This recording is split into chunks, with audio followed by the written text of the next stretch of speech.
Hey everyone. Tonight, we're peeling back the layers of a job you probably have never heard of. A role so strange, so unsettling, it almost feels like folklore. But this was very real. Imagine being paid in bread and ale to eat a meal off a dead body, all so the soul of the departed could move on a little lighter. In this episode, we'll uncover who they were and what it is like to be one. If stories like these help you sleep with ease, you're most welcome to like and subscribe to our channel. But only if you feel like it. And if you're in the mood, leave a comment with where you're listening from and what time it is there. There's something comforting about knowing we're not alone in these quiet hours, just quietly wandering through old stories together. Now, dim the lights, wrap yourself in something warm, and listen closely to the faint ticking of your clock in the background, while you let the past pull you in like a slow tide. Because tonight, we begin not with a celebration, but with a cold and lifeless body. You woke up in 1530, but you wish you hadn't. The fire's gone out. Your breath ghosts in the air. And today, you're not even allowed to be just tired. You're a sin eater now. Somewhere nearby, a corpse is cooling, and the villagers are already whispering your name like it's a curse.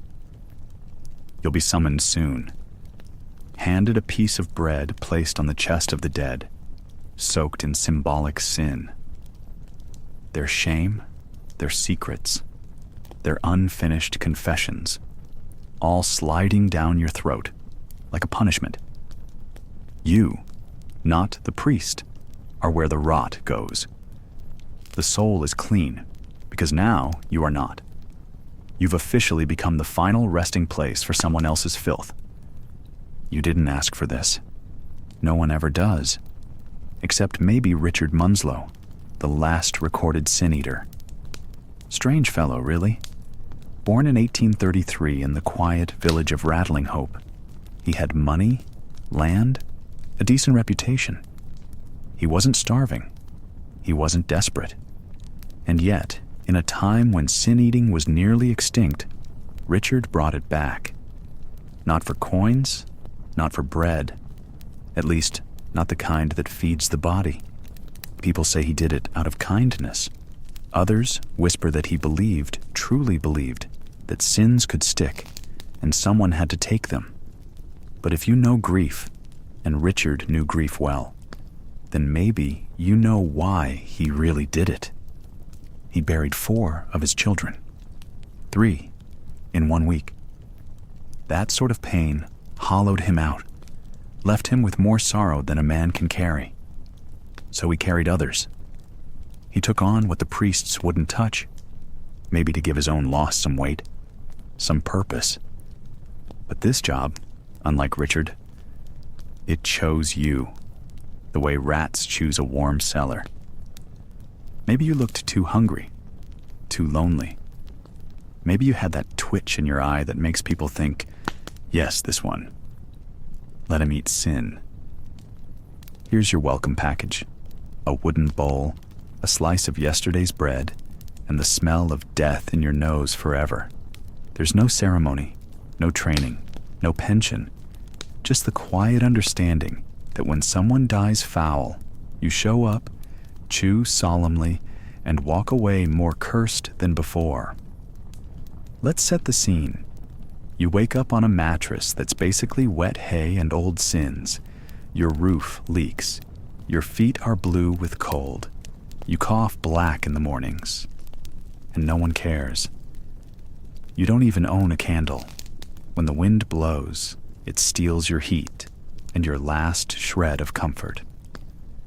You live just beyond the village hedge, far enough that people can pretend you don't exist. Close enough that when they panic, they still find you. And today, they found you. Someone's died. Again, of what?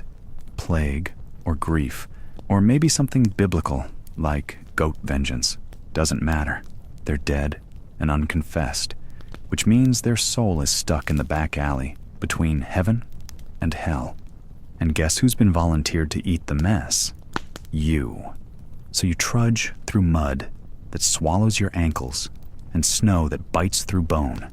Every step you take says, I am not welcome here. Doors shut when you pass. Mothers clutch their children.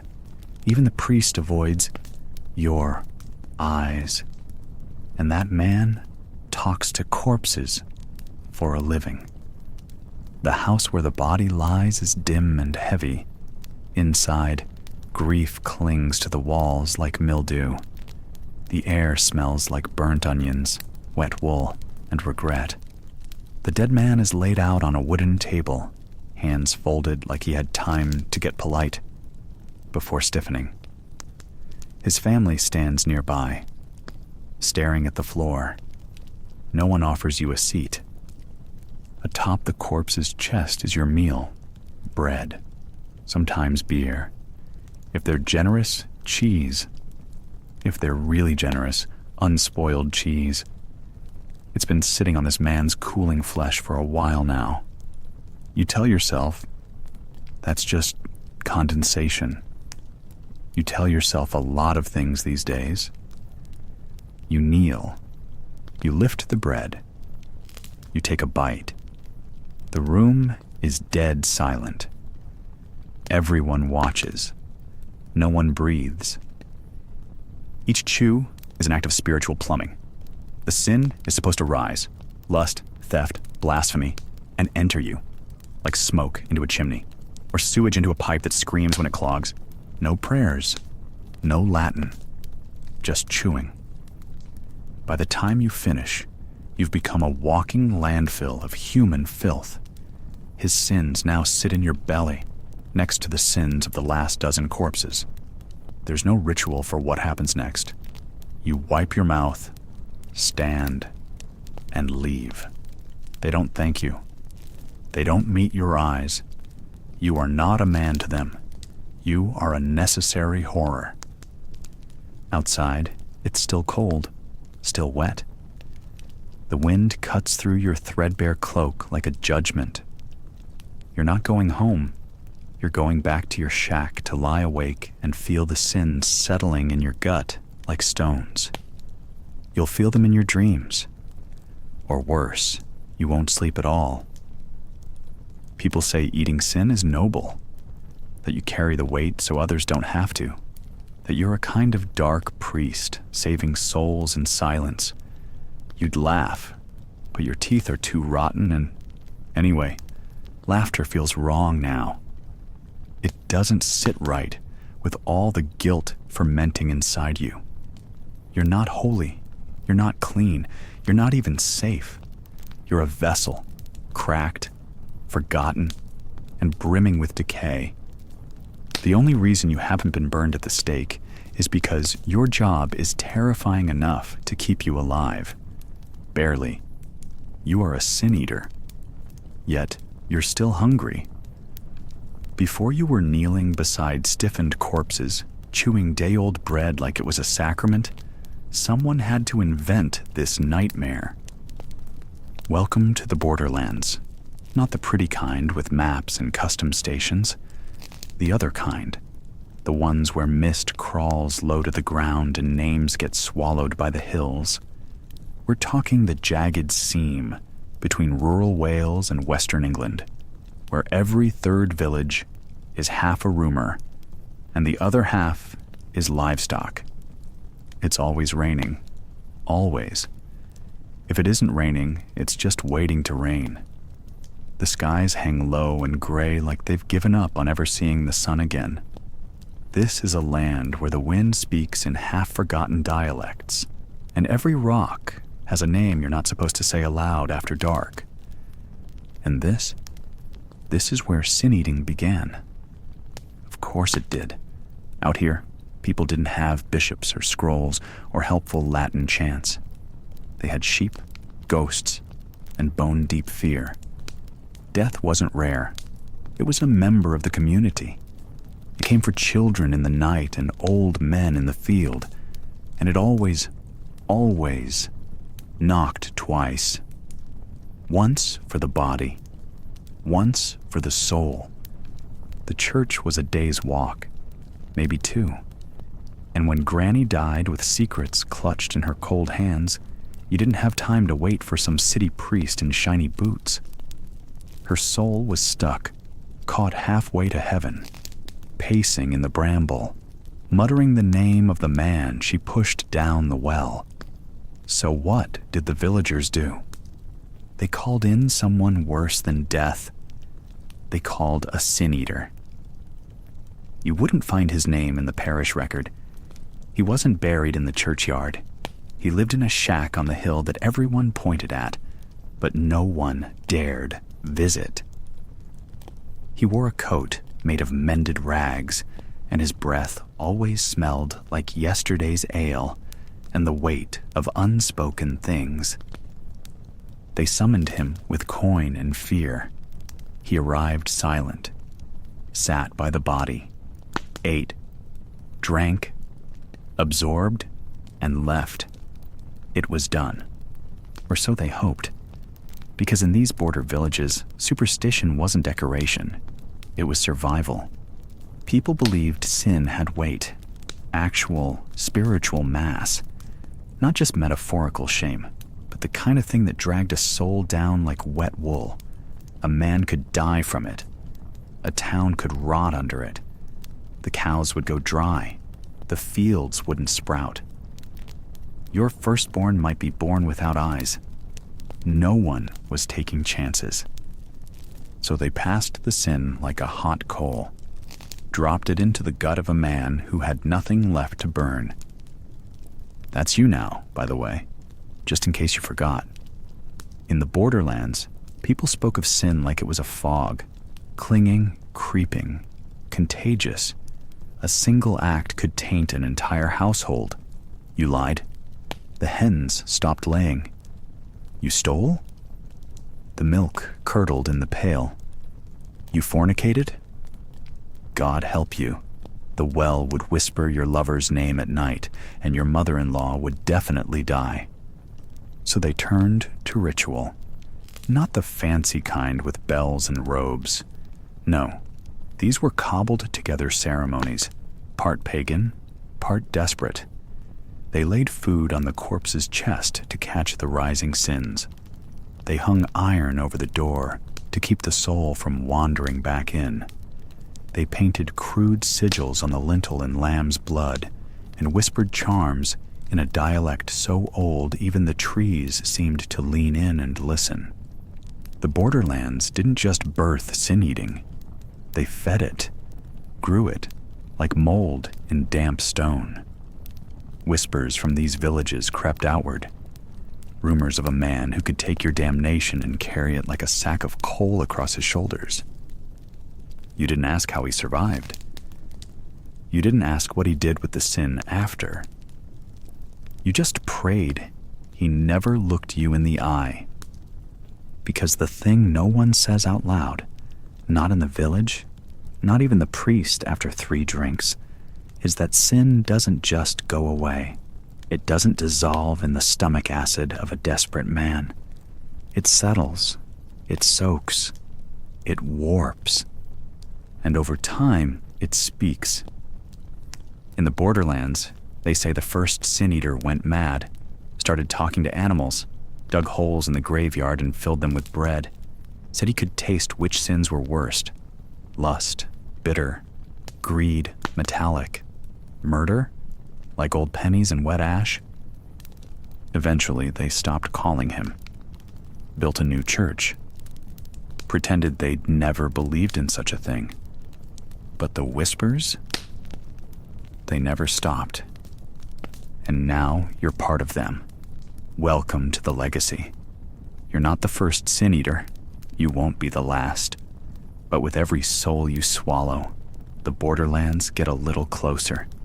And they are very, very hungry. let's get something straight.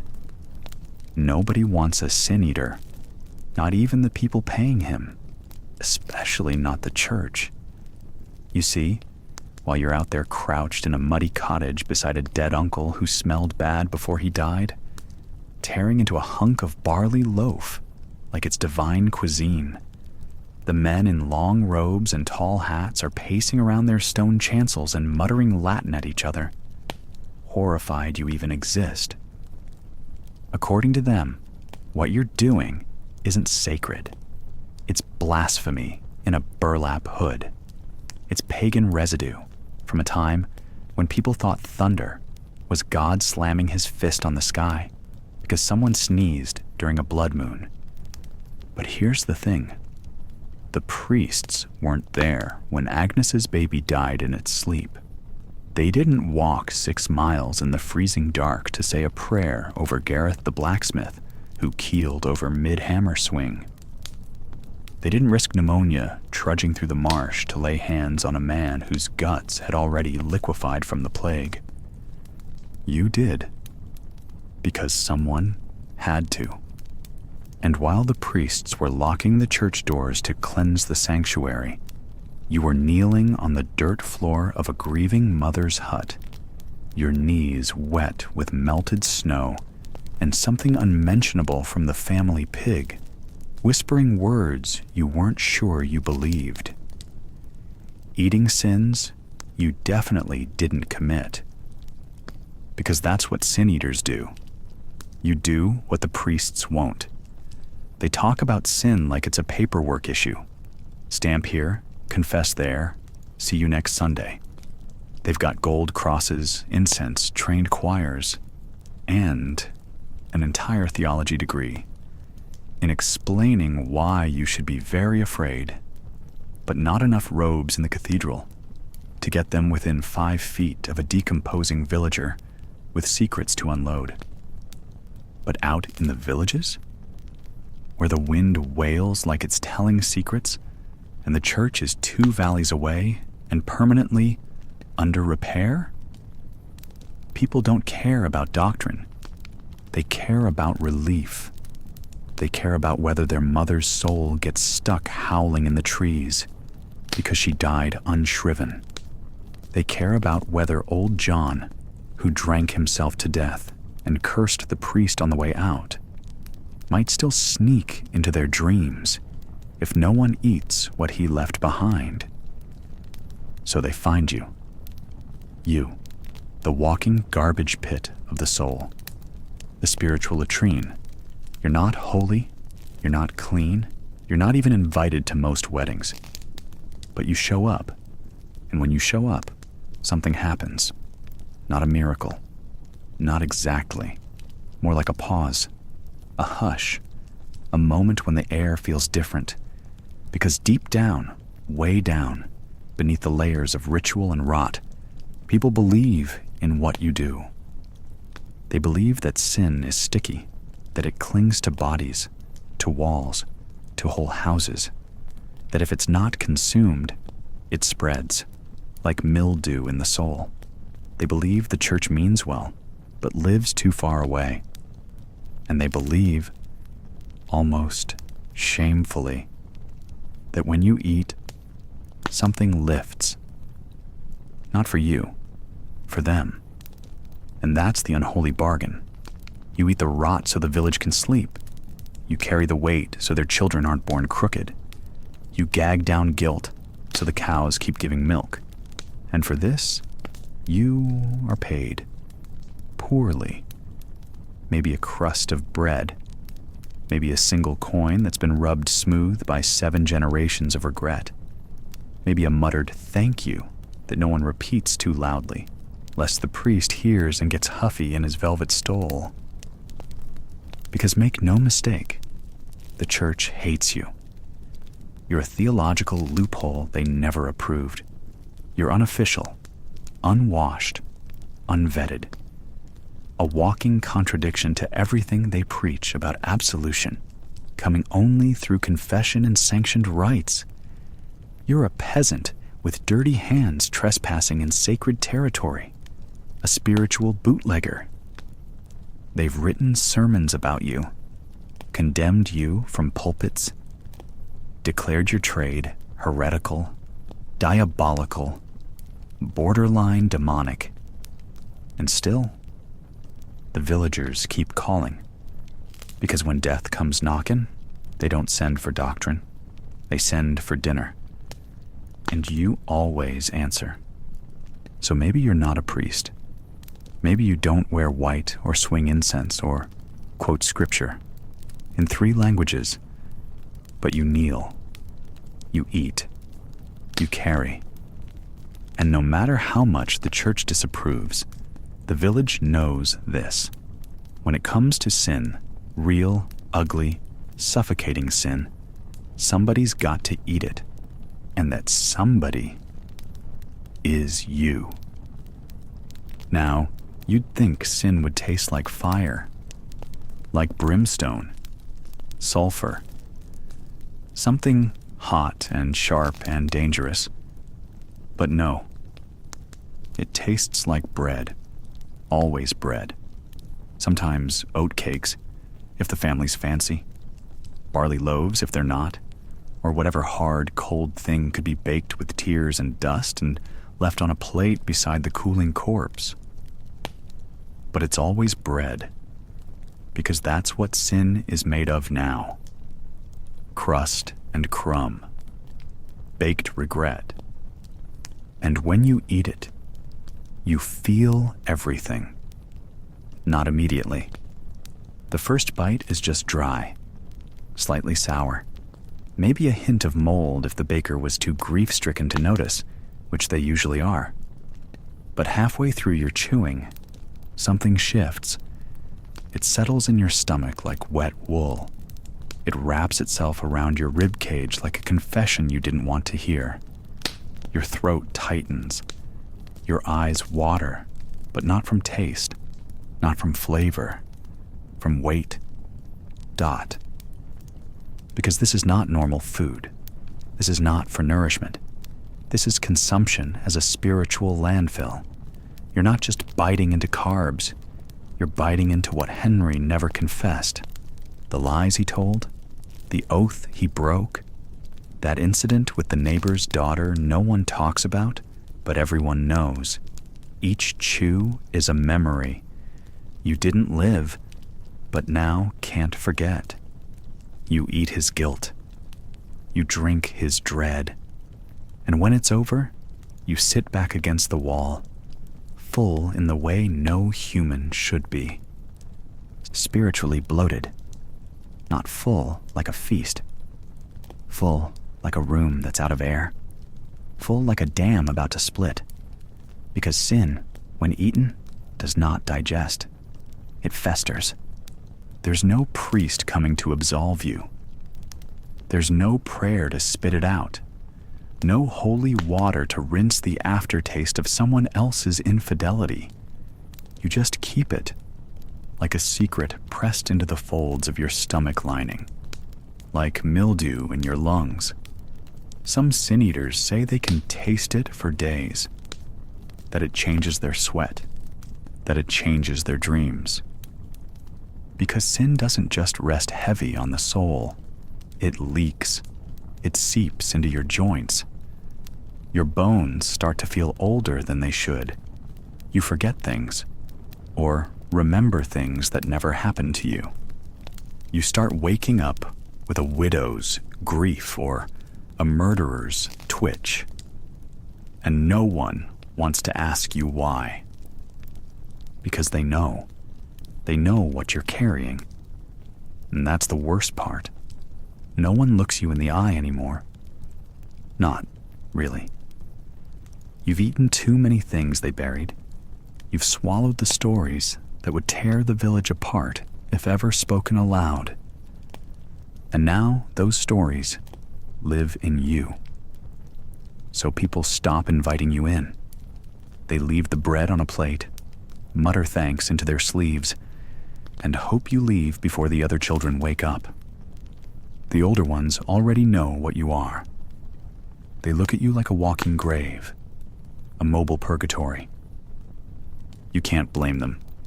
You don't smile much anymore either. Your lips are too tired from swallowing lies. And sometimes, just sometimes, you think you feel it. Not in the bread, but after. A presence. A shadow curling just behind your shoulder. Maybe it's Henry. Maybe it's something Henry left behind. Maybe it's just your guilt wearing his face. Because, here's the catch. You weren't supposed to like it. You weren't supposed to crave it. But some sin eaters do. Some say the silence afterward is addictive, that once you've eaten someone else's darkness, your own feels manageable. That after enough funerals, you stop dreaming your dreams and start dreaming theirs. You stop being a man. You start being a vessel. And you tell yourself it's for the greater good, that someone had to, that it's better you than them. But the truth is, you're hungry again. Not for food, not for kindness. Too late for that. You're hungry for the next death, the next bread, the next burden.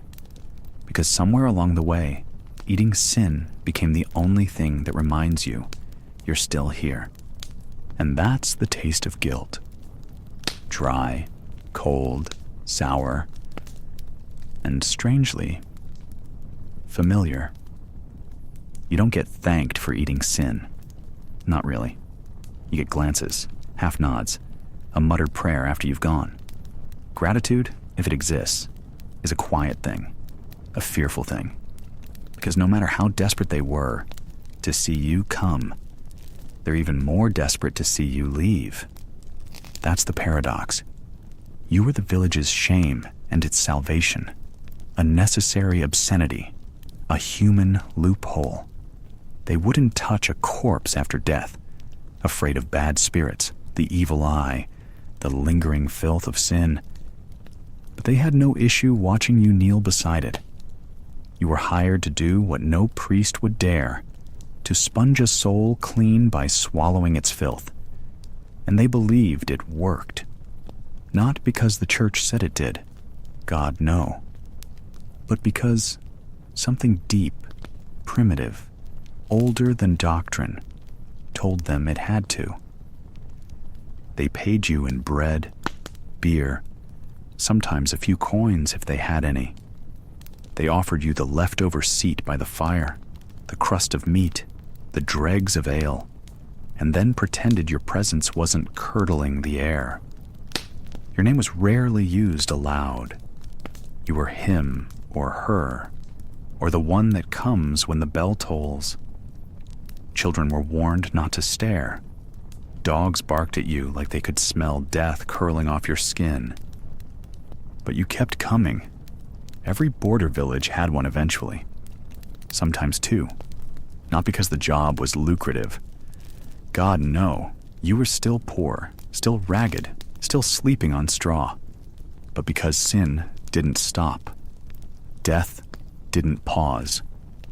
And for all their fear and crossed fingers and midnight prayers, someone always died with unfinished business. They believed sin could cling to a corpse like damp, that it stuck to the hands, to the mouth, to the eyes left open too long. And if it wasn't dealt with, if it wasn't eaten, it could spread. To the widow, to the livestock, to the very soil.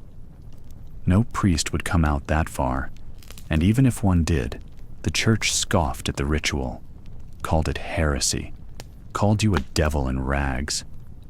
But none of that mattered when a man died without last rites, and the family couldn't sleep for fear of what his ghost might do. So they called you, because you were the devil they knew. You wouldn't lecture, you wouldn't shame, you wouldn't demand penance or confession or coin they didn't have. You would eat, quietly, efficiently, without asking questions about how he died or why his hands were bound, or why no one had called the priest until 2 days too late. You would sit by the body, take the bread laid on the chest, chew it slowly, and drink the ale that soaked up his spirit. The villagers would watch from a safe distance, clutching each other. They wouldn't speak. They wouldn't blink, because they weren't watching you. Not really. They were watching sin move. They were watching guilt become visible, digestible, gone. And when it was over, you wiped your mouth, stood, and left. No words, no blessing, just the sound of your boots sinking into the wet ground and a door closing fast behind you. Later, they would whisper, "Say you walked funny now," that your eyes looked like someone else's, that you had too many names in your mouth and not enough teeth. But they'd still call you again. They always did. Because as much as they feared what you were becoming, they feared what would happen without you more. The church never came this deep into the woods. The priests kept to the towns, to the manors, to the stone chapels and candlelight. Out here, doctrine bent to survival. Theology bowed to old belief. And while the clergy damned your practice in sermons and letters and Latin curses, they offered no replacement. So the villagers made peace with contradiction. They baptized their babies by candlelight, then buried their dead with oat cakes and whispers. They prayed to God in public and paid you in private. And when the bishop visited once every 2 years, they scrubbed your name off the walls and pretended they had never seen you eat. But they always had. And every time someone died with secrets, with shame, with sins so thick they made the air turn sour, someone knocked on your door, or left bread on your windowsill, or lit a candle at the edge of the forest and waited for the shadow that answered. Because no matter what they said, no matter how loudly they condemned you on Sunday, everyone sleeps easier when the sin-eater has eaten. And deep down, they all understood the truth. It's not holy men who carry the filth of this world. It's the ones willing to chew. You'd think sin would pass through you like anything else. Eat the bread, drink the ale, maybe sweat a little, feel strange for an hour, then move on. But no, sin doesn't digest. It settles, it burrows, it becomes a second spine, one that groans in the cold and cracks when it rains. It stays in the body. Ask any sin-eater past 30 if they've made it that far. They walk with a hitch, talk to themselves in the market. Their teeth loosen. Their sleep is strange and thin. Not nightmares exactly, not always. Sometimes it's just faces. Faces you've never seen in life, looking at you from the corner of the room. Names you don't know, whispered behind your back when no one's there. And you wake up in a sweat, not remembering the dream, but knowing something was taken from you in the night. There's a reason they didn't let children take the role, not even in the leanest times. A child eating sin? That's just planting rot in wet clay. The old sin-eaters said the weight was spiritual, but the damage was physical. You were devouring essence, they said, whatever part of the soul had been left behind. You swallowed shame, guilt, rage, fear. Grief pressed into bread like fingerprints, and your own body kept the receipt. The villagers noticed. They whispered about it after the 3rd or 4th ritual. Said you looked thinner, grayer, not just in hair, but in spirit. You'd blink slower. You'd flinch when the church bell rang. Your hands would shake when no one was looking. Some said your voice started to change. that you began to speak with strange words, bits of dead tongues from who knows where. A Welsh sin-eater once muttered Latin in his sleep, despite never learning a single book letter. Another, from Herefordshire, stopped speaking altogether, claimed his tongue was too crowded. But still, they came. Because once you started, it was near impossible to stop. Not just because the village needed you, but because the bread called you. The ritual became a compulsion.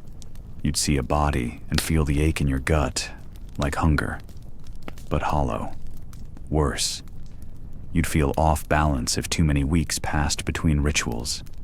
Your skin would itch, your ears would ring.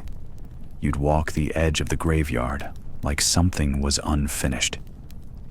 Maybe that's what scared them the most. That the longer you did it, the more you seemed less like one of them. And no, there was no retirement, no pension, no passing the torch. You died sin-heavy, and everyone knew it. That's why they never buried you with the others, not in consecrated ground. Some got a patch behind the woodshed. Others were laid face down in shallow earth, a stone over the mouth just in case. A few were burned, but only in secret and always with guilt. The irony? The church never bothered to fix it. They preached hellfire, but didn't offer funeral rites to those who couldn't pay.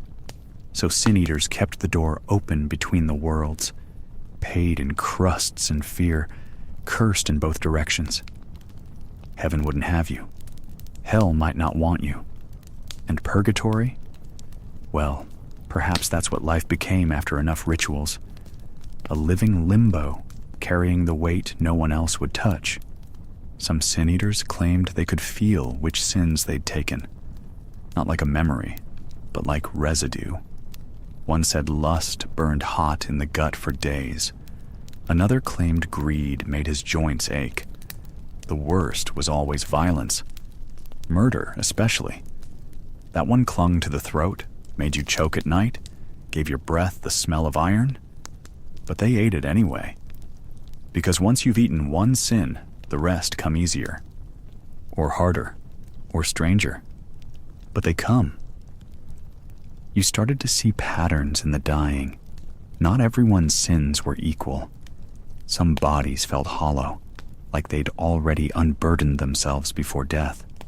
Others felt like a boulder pressing on your chest before you even knelt down. The worst were the ones that smiled. The ones with dry eyes and clean hands. You could taste the lie in their bread. By now, your joints don't bend right. You haven't seen your reflection in a year, but the way children avoid your gaze tells you enough. You don't know how many you've eaten. 30? 50? More? You don't remember all their names, but your bones do. Every ache, every crack. Every morning you rise slower, each ritual harder to stomach, and yet you do it. Because someone has to, and when you're gone, someone else will start. Maybe a quiet widow, maybe a drunk with nothing left to lose, maybe someone who thought it was just a meal. They'll learn. The body always remembers. The church won't change. The priests will keep pretending the problem doesn't exist, tucked away in their clean robes and distant parishes.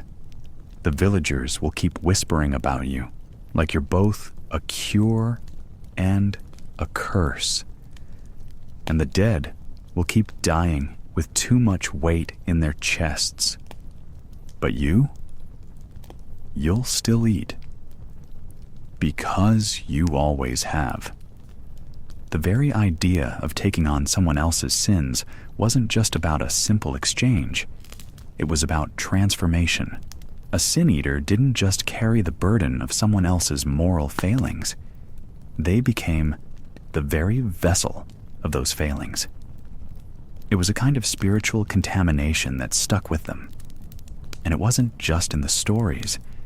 It was something that could be felt in the bones, in the muscles, in the skin.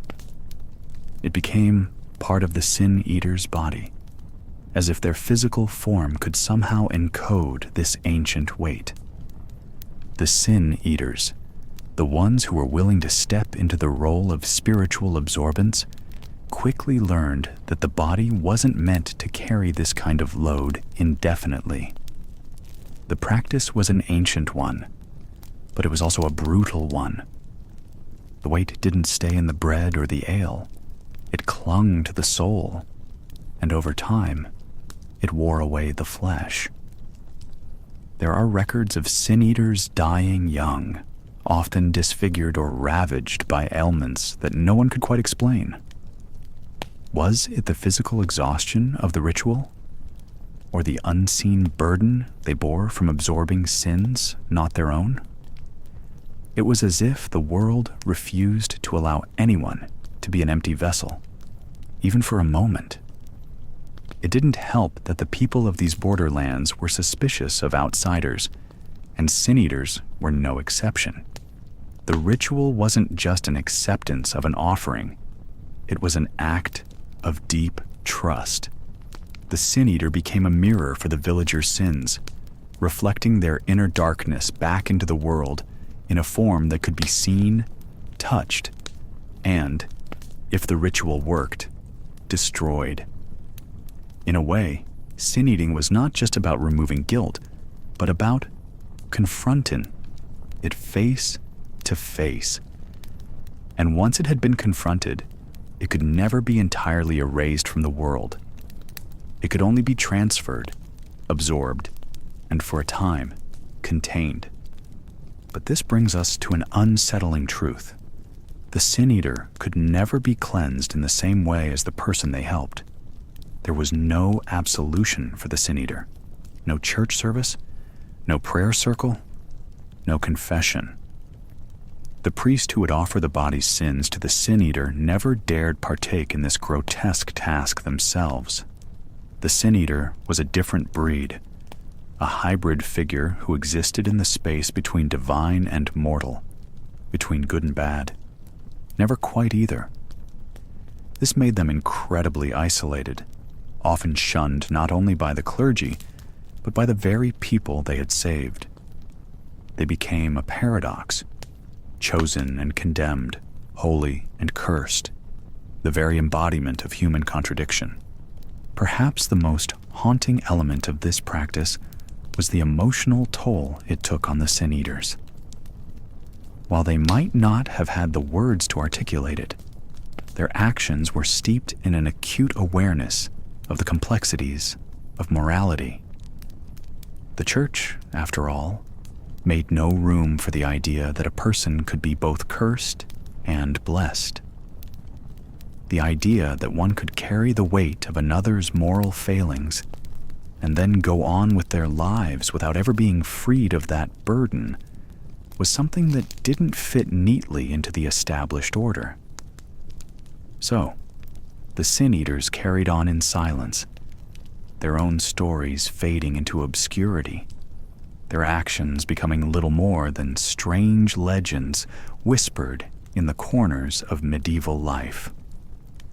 And yet, the psychological weight of sin-eating wasn't just about bearing someone else's guilt. It was about the deep understanding that sin could never truly be removed.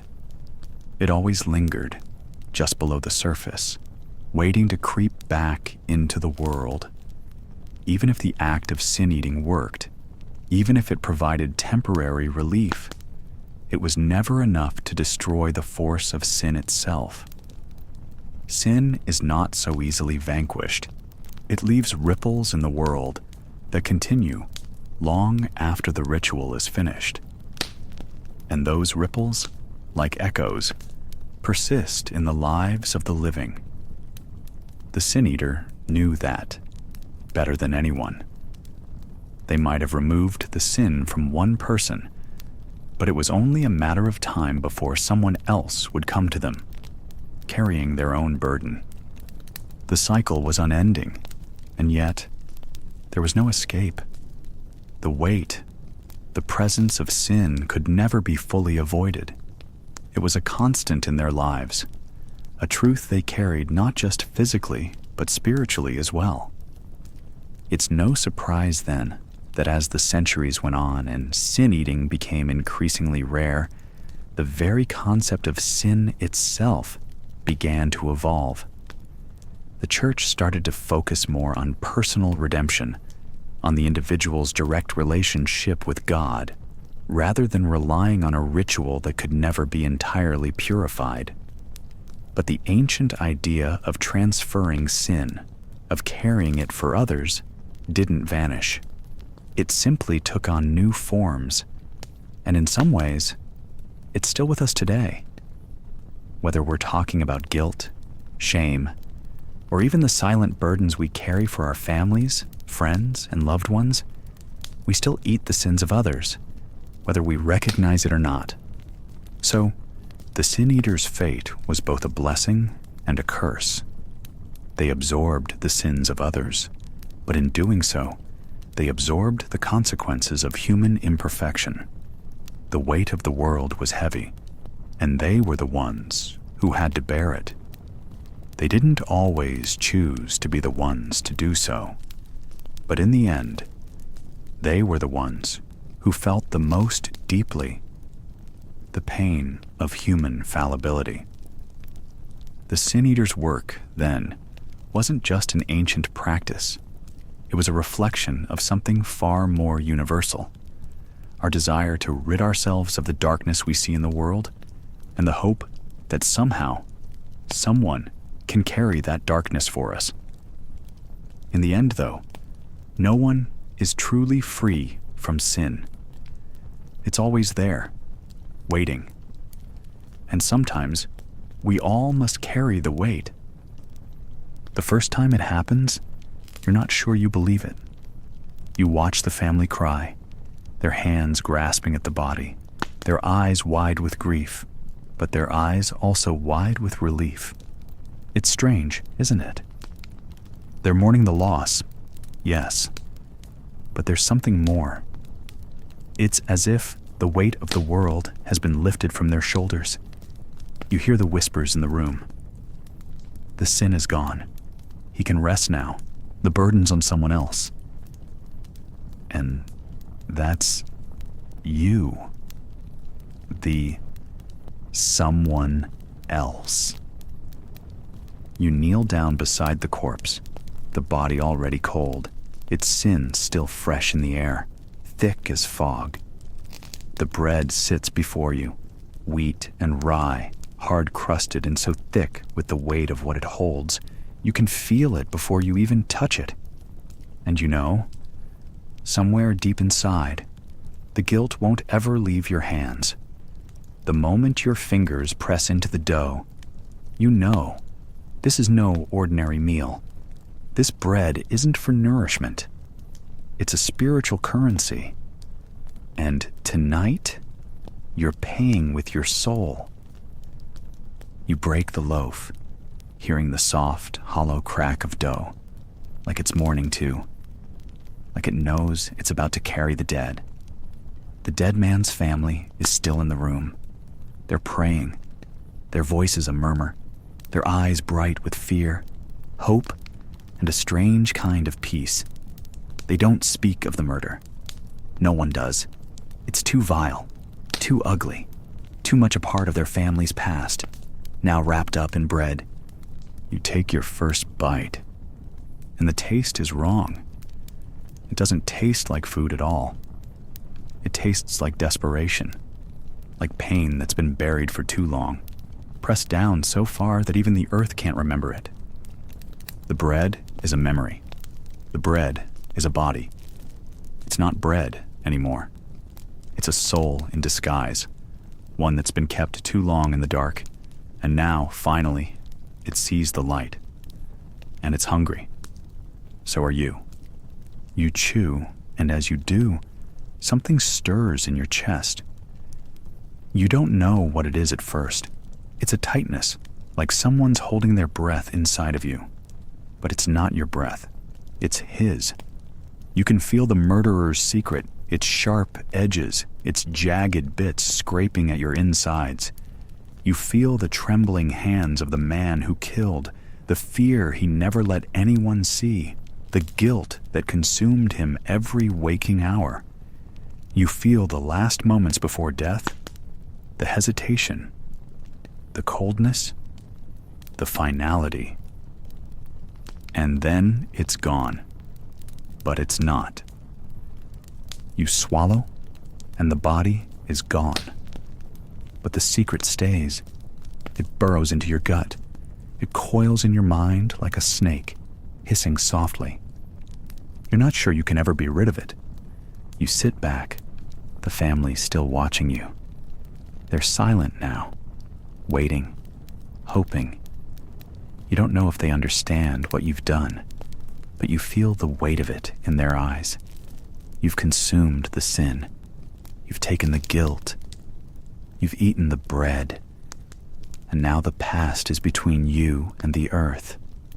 And yet, the guilt feels heavier than anything they could ever see. You leave quietly, like a shadow. You don't say goodbye to anyone. You don't thank them for the bread. You just go, leaving behind the family to their quiet prayers, to their quiet peace. They'll sleep easy tonight. You won't. Later, when the moon rises high and the house is still, you'll dream of knives. You'll dream of blood and betrayal, of hands covered in sin, of faces you can't name. You'll dream of the man's eyes, so full of guilt, so full of regret. And you'll feel them burning behind your own. You'll wake with the taste still in your mouth, like iron on your tongue, like ash. Your body will tremble, your pulse will race, and you'll wonder if you've ever truly been clean again. You're not sure you'll ever know. But this is the price of sin eating. It's not just about taking a life. It's about taking what that life left behind. The guilt, the shame, the weight of what was never forgiven, never confessed. You carry it now. It's yours. It clings to you like a shadow you can't outrun. No amount of washing can remove it. No amount of prayer will take it away. The bread is gone, but the stain remains. And the next time, you'll know what's coming before you even touch the loaf. You'll know what it feels like to chew someone's worst secret. The blood might be gone, but the burden is yours to bear. And you'll bear it, because no one else can. That's the real curse of sin eating. The not knowing whether you've taken someone else's sin or if you've just become one. And then you've seen them, eyes wide, hesitant, blinking like birds peering through the fog. The children, they watch you with a sort of curiosity, though they don't know what's really happening. They don't understand why you're kneeling by the body of their dead grandparent, why you're taking the bread, the strange, thick loaf that everyone whispers about, and placing it carefully over the mouth, slowly pressing it down. They don't know the weight of it, what it costs to take someone else's sin into your own skin. They can't see how the air hums with something ancient, something that makes the dead's hands twitch and their mouths curl into a brief, desperate grimace. The children don't know yet, but they're learning. You're teaching them, whether you want to or not. You're teaching them about sacrifice, about blood that doesn't spill but still stains.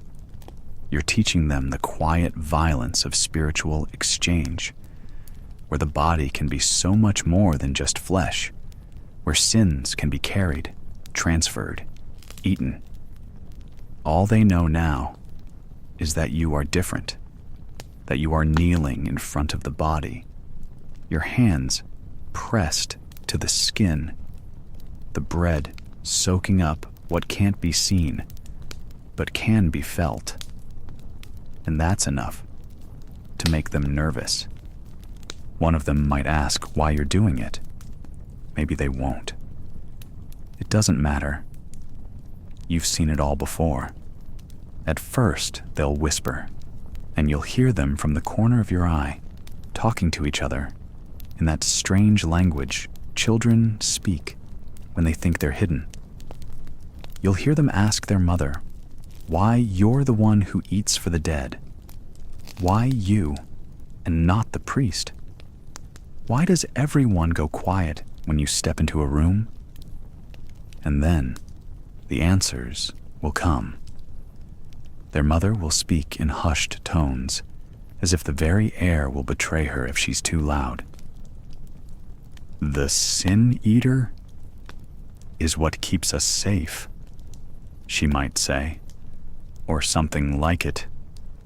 And there, between her words, they'll begin to understand. They won't understand the full weight of it, of course, not yet, but they'll start to see the ritual, the way the bread is different from anything they've eaten, how it's placed carefully, like something sacred, something old. They'll notice the way you never look them in the eye. They'll see the way the rest of the villagers stand at the edges of the room, their faces tight, their mouths pressed together in solemn understanding. You'll see them watching you, watching how you take the bread, how you press it over the body, how the stillness between the living and the dead settles deeper the longer you kneel. At first, the children will think you're just a man who eats strange food near a dead body. They'll ask questions about the food, perhaps, but they won't really understand. They won't see what you see in that quiet moment. The ghosts behind the body, the weight in your hands. The bread itself might seem like nothing to them, like an old custom that doesn't really matter. But when you look at their faces, when you see them staring at you, you realize they're watching you, learning more than you think. Soon enough, they'll understand. Maybe not now, not today, but soon. When they're older, when their own hands have pressed against the cold corpse of a loved one, when they've been asked to kneel beside the body. Maybe not even the bread, but the weight will fall upon them. They'll feel that same ache in their bones. They'll know what it means to hold someone else's sin, to take on something you weren't supposed to.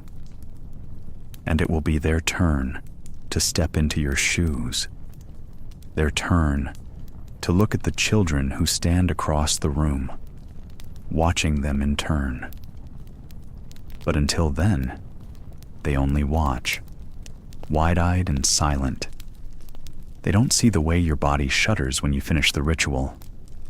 They don't see how your stomach clenches, how your head swims, how the air tastes thicker, and the room colder when you finish.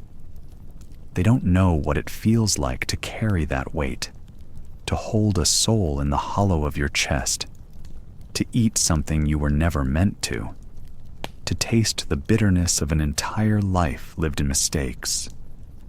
They don't understand the toll of this strange, sacred work, but they will. In time, they will. And they will fear you, not in a way that children fear shadows or things that go bump in the night, but in a quiet, lingering way. A fear born of knowing, a fear that comes with understanding that there are some things in this world, some burdens that only the chosen ones can bear. And when the time comes, when they are ready to carry the weight, they will remember watching you, how you kneeled beside the body, how you took the bread, how the village stayed silent as the sins were eaten. For now, though, they stare. Someday they'll learn. And on that day, the bread will taste just as bitter to them as it does to you. You're done. The meal has been consumed. The sins have been swallowed, and the weight has shifted.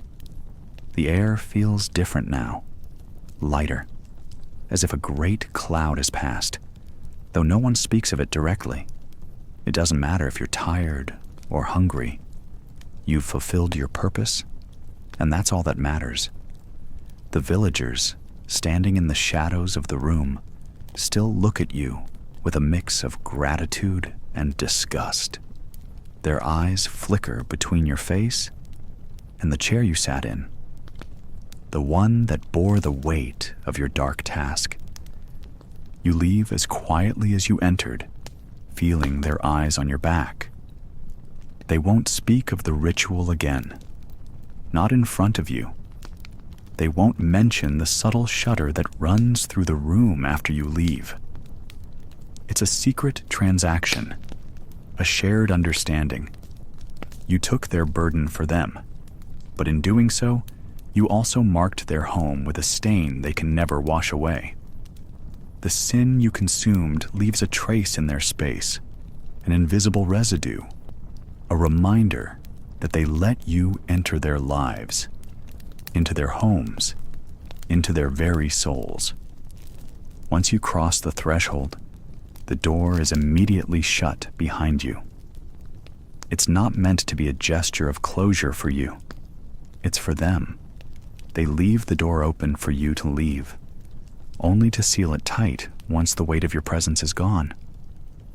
The moment you step out, there's an unspoken rush to sanitize everything you touched, to scrub away the filth you left in your wake. The chair you sat in, the very one that bore the weight of your act, is tossed into the fire. They don't hesitate. It doesn't matter how old or valuable it might have been. It's gone now, consumed along with the bread, the sins, and the air that carries your presence. It's ritualistic, almost obsessive. The family members who were standing at the edge of the room while you ate will now begin to clean, and they will scrub furiously, as if to erase not just the traces of you, but the sins you carried. The floorboards will be swept, the pews wiped down, the hearth reswept and renewed. The chairs, too, will be scrubbed, the table wiped down, and anything that could have absorbed the residue of your task will be burned or buried. There's no room for a lingering presence, no space left for the memories of what happened. You understand. You've always understood. It's a strange kind of respect, a sign that they recognize the gravity of what's been done. They know you didn't come lightly. They know what you carry. But in the same breath, they wish it could be wiped away as easily as you wiped your hands on the rag after your meal. They know, deep down, that this ritual doesn't truly cleanse them. It only shifts the weight, makes it yours for a time. But they can't live with the echo of it any longer. So they burn it. They scrub it. They rid themselves of you, of your essence, as quickly as they can.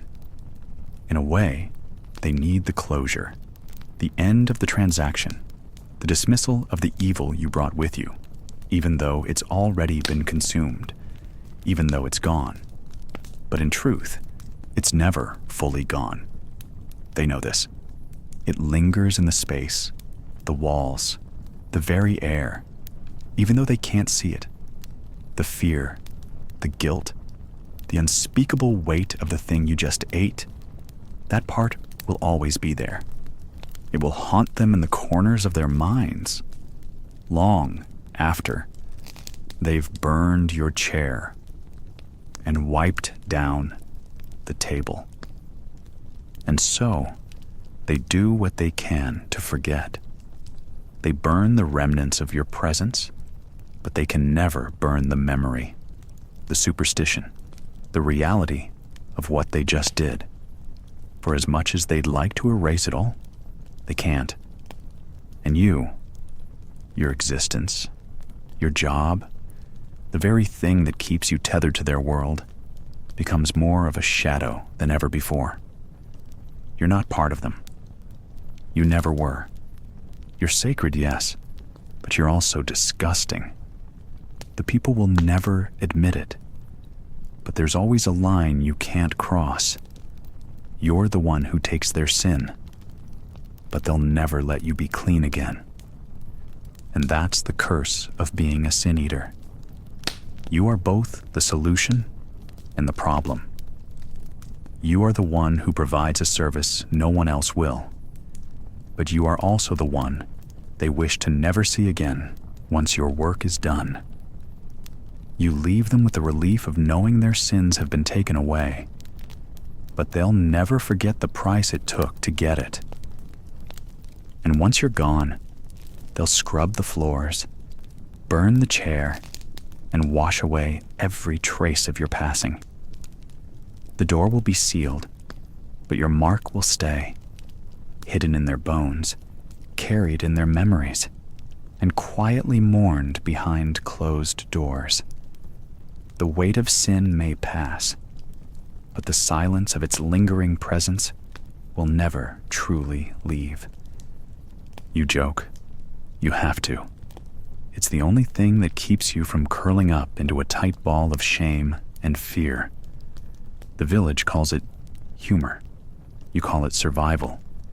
It's the kind of joke that tastes like burnt bread, dry, uncomfortable, but necessary. And yet, in the middle of the night, when you wake gasping, it's harder to tell if you're laughing or choking. Is it guilt? Indigestion? Or is it something worse? Something that's lodged itself so deeply into your chest that you can't tell if it's your own soul or someone else's shame burrowing beneath your skin.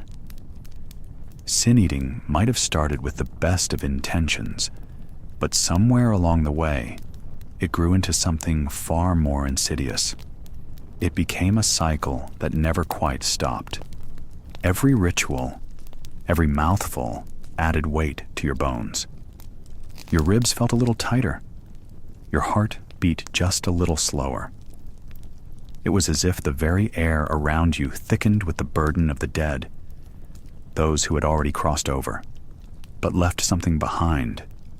Not an object, not a memory, but an essence, a piece of them that was now, inexplicably, part of you. That heaviness, it's not just in your bones, it's in your spirit too. The first time it happened, you brushed it off. Maybe you had too much cheese for dinner, or perhaps a poorly roasted turnip that sat too long in the pot. But after a while it became impossible to ignore. You'd wake up, cold sweat on your brow, feeling like the weight of the world was pressing down on your chest. A tightness that felt like guilt, but wasn't yours to claim. A weight that didn't belong to you, but was now with you. Your soul felt heavy, but it could just be the cheese. Or perhaps, just as likely, it's the years of sin you've swallowed whole, tucked into the corners of your body and spirit, where it's now taken root. At first, you try to laugh it off.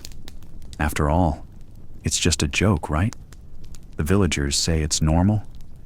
They'll share a chuckle, pat you on the back, remind you that you're doing God's work. But as the days turn into months, and the months bleed into years, the joke feels emptier. The laughter doesn't come as easily. It sticks in your throat, a hard knot lodged right beneath the voice box. That same knot, perhaps, that once marked a soul's transgression, a poor farmer's greed, a widow's bitterness, a child's unspoken rage. You've seen it, though. You've felt it. It's a dangerous thing to bear witness to, and it's far worse to carry. The sins of the living are bad enough, but the sins of the dead? They're different. They stick. They cling to you in a way that makes you feel like you'll never quite be clean again. You swallow bread, but you don't ever feel nourished. You drink water, but your throat remains parched. Your body feels full, yet somehow always hungry for something that never seems to satisfy. The weight isn't just from hunger. It's the burden of something else. Something that stays with you long after the last bite has been chewed, long after the body has been laid to rest. And it gets harder to know where you end and where the dead begin. You start to feel a little other. You wake up, your mind fuzzy from the ritual, and for just a moment, you wonder if you're seeing the world through someone else's eyes. The faces of the living are no longer as sharp. The faces of the dead, they start to blur with them. You hear their voices, but it's not them, is it? They say things you never knew they felt. See things you never knew they saw. And you wonder if it's your own sin-eating becoming something more, or if the spirits of those you've consumed are starting to leave their mark on you. The villagers are quick to say that it's just part of the job. They tell you that it's normal to feel off balance. You're just carrying their weight, they say. You're just doing what needs to be done. But they don't know. They don't know what it's like to feel the presence of the dead in your bones, pressing down with the same suffocating pressure that makes it impossible to breathe at night. They don't know what it's like to eat sin and not feel it. Leave. The priests? They stay silent. They don't come down to the villages to watch. They don't perform the ritual. They don't eat the bread. They have their doctrines, their rules, their sanctity.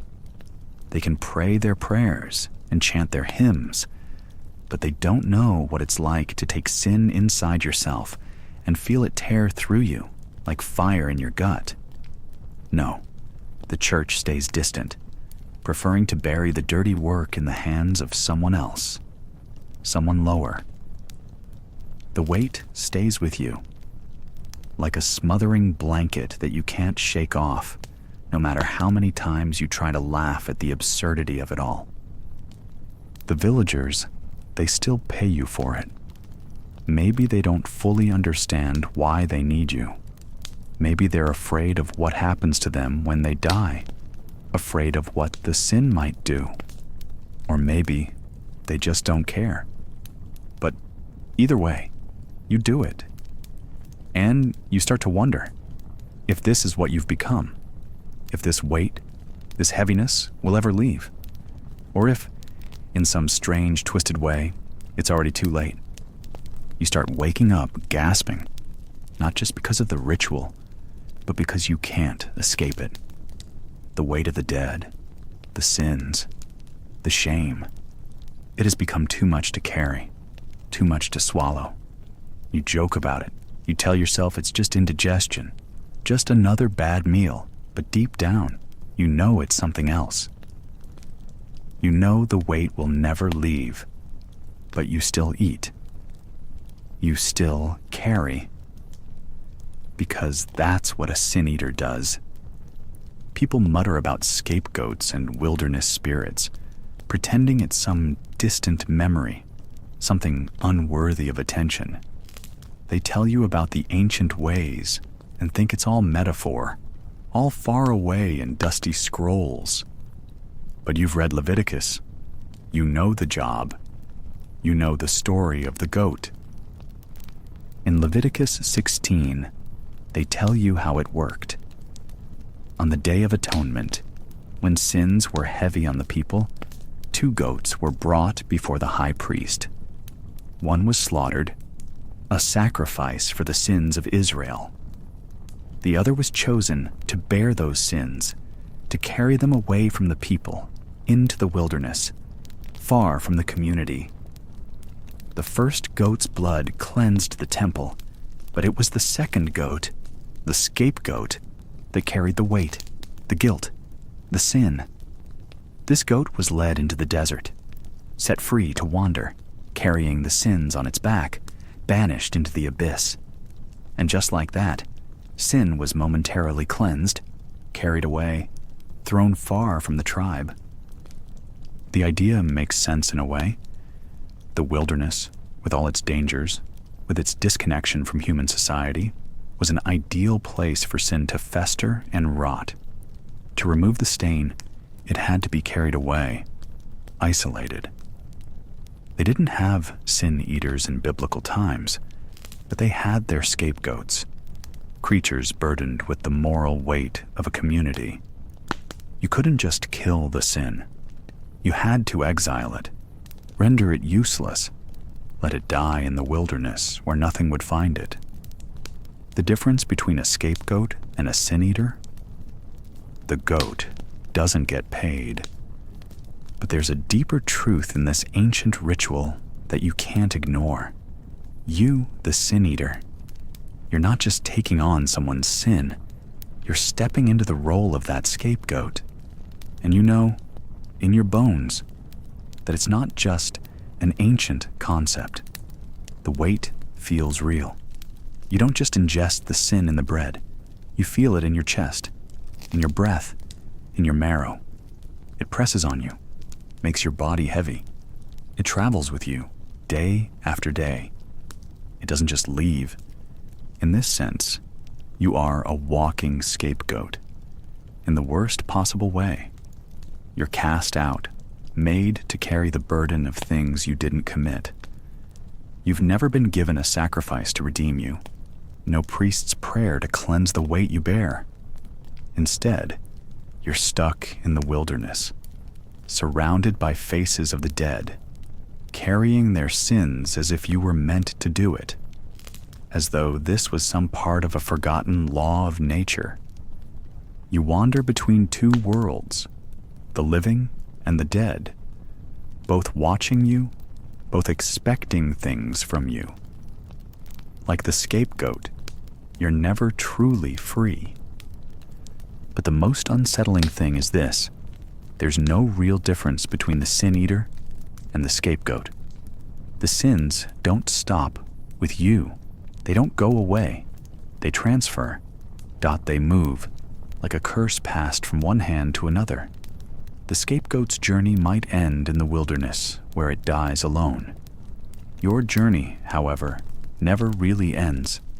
The sin stays with you, gets passed down in your bones, your sweat, your silence.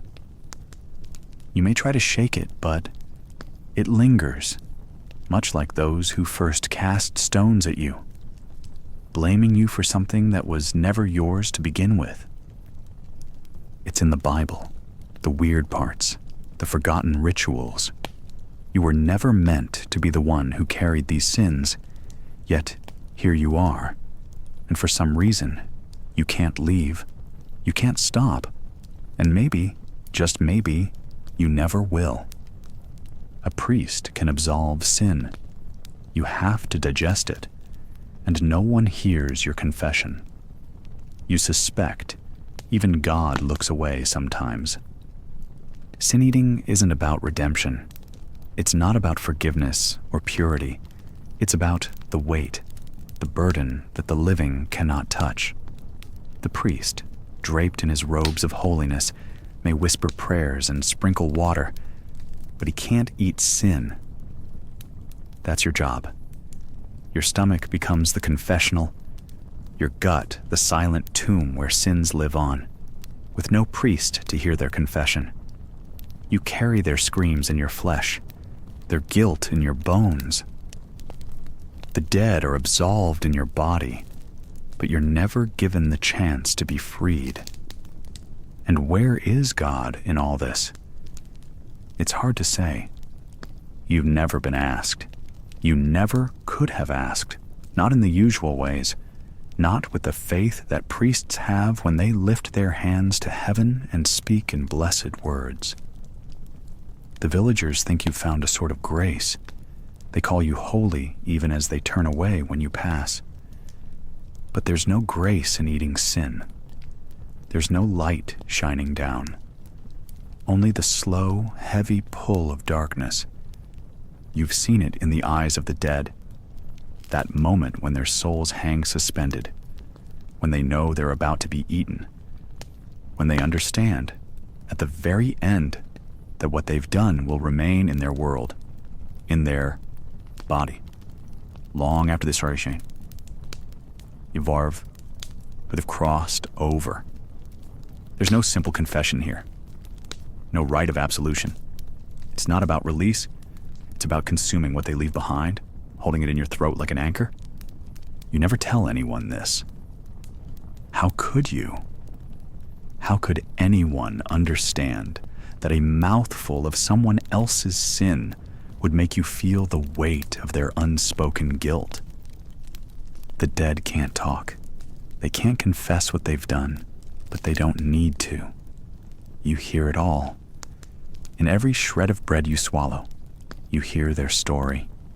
Not the good parts, the pleasant memories, but the dirt, the lies, the betrayal, the shame.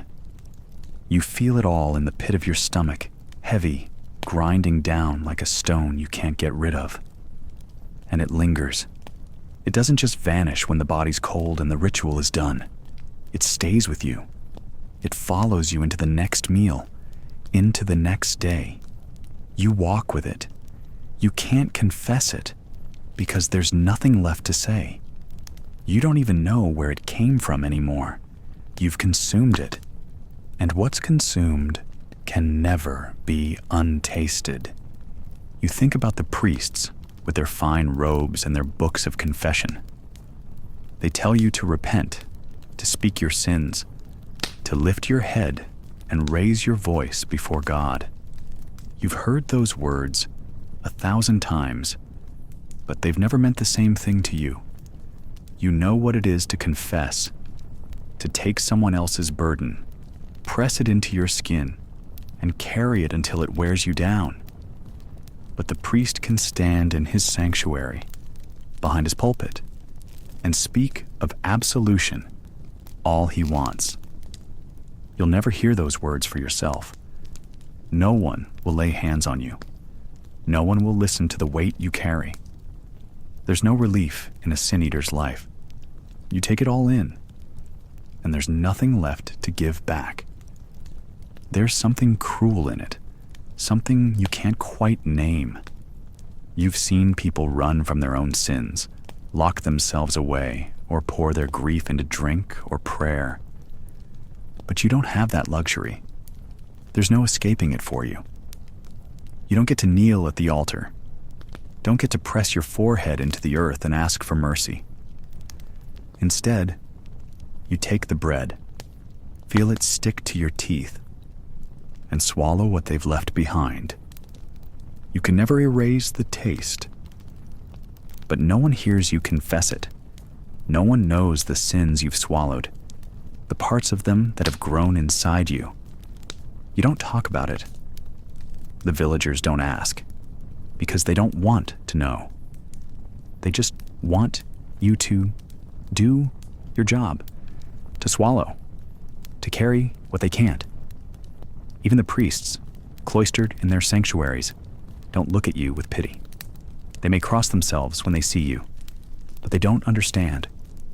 They've never eaten sin.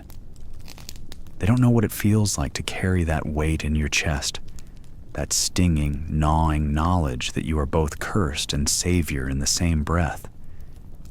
You wonder sometimes, what would happen if you could confess? What if you could tell someone what you've swallowed? What if you could spill it all? Spill their guilt, their pain, the sorrow that's buried deep inside you?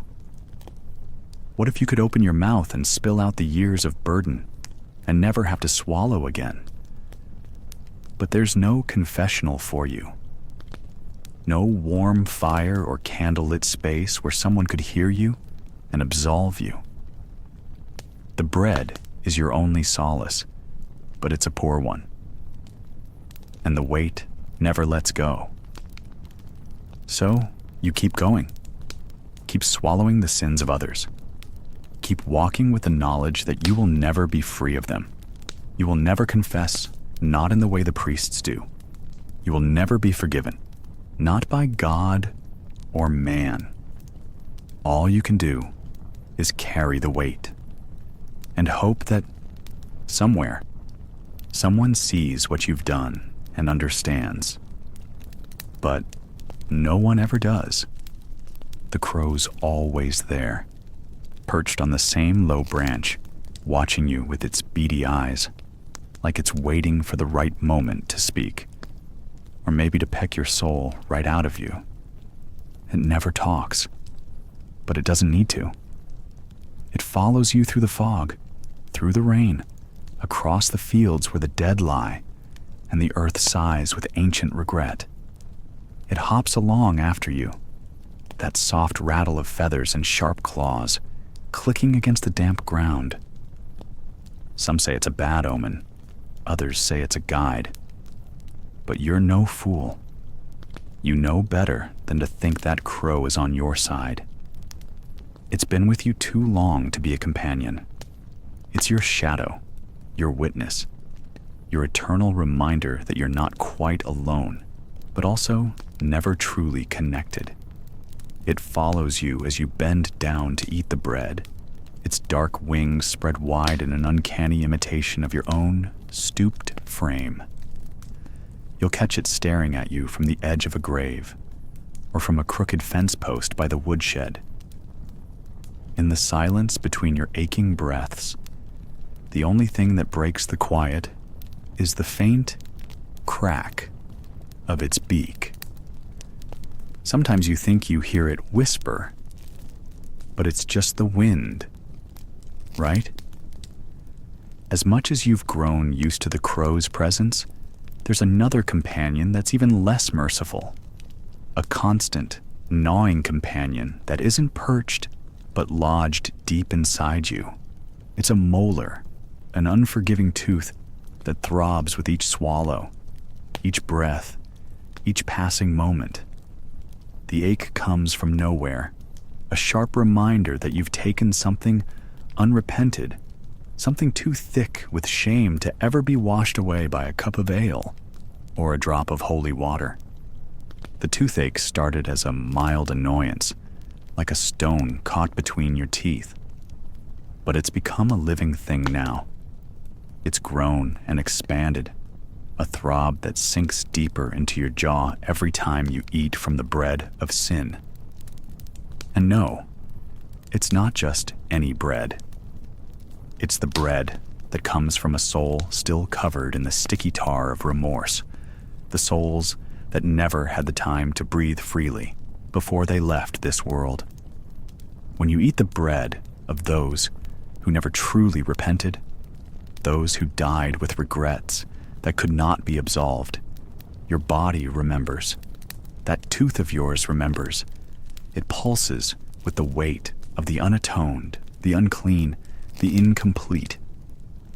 The molar becomes your burden, a physical ledger of everything you've consumed. Each sin lodged in your mouth like a fragment of someone else's hell.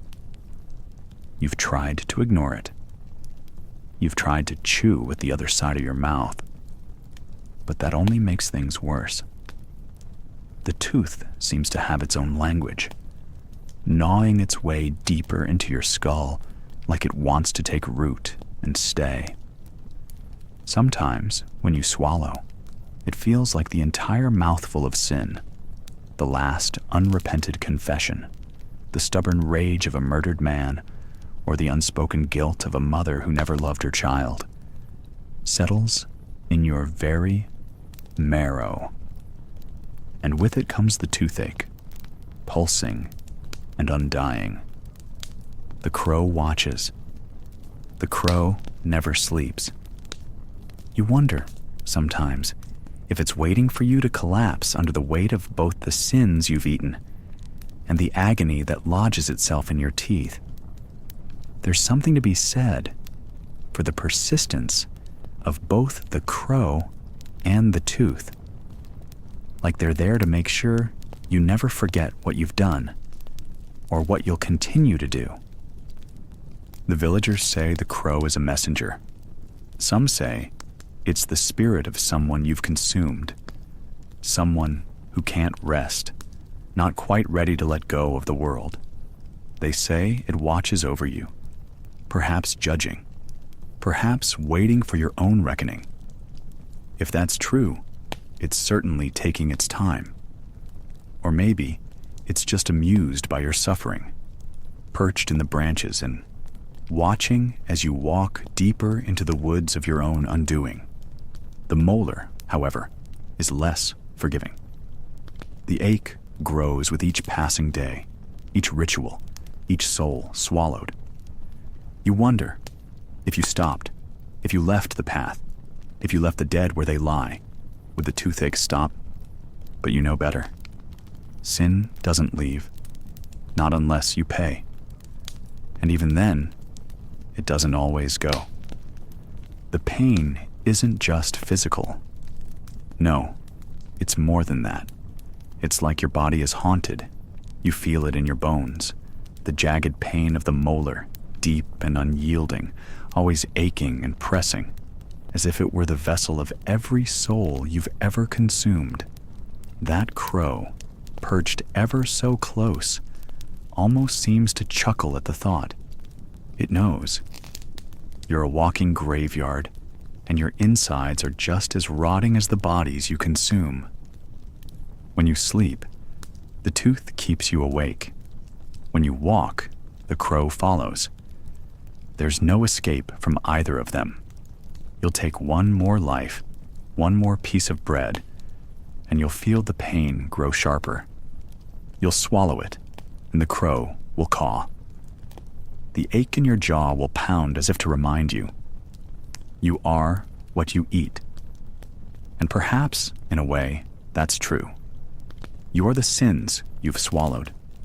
You are the ones who never repented, the ones who died angry or afraid, with too much left undone.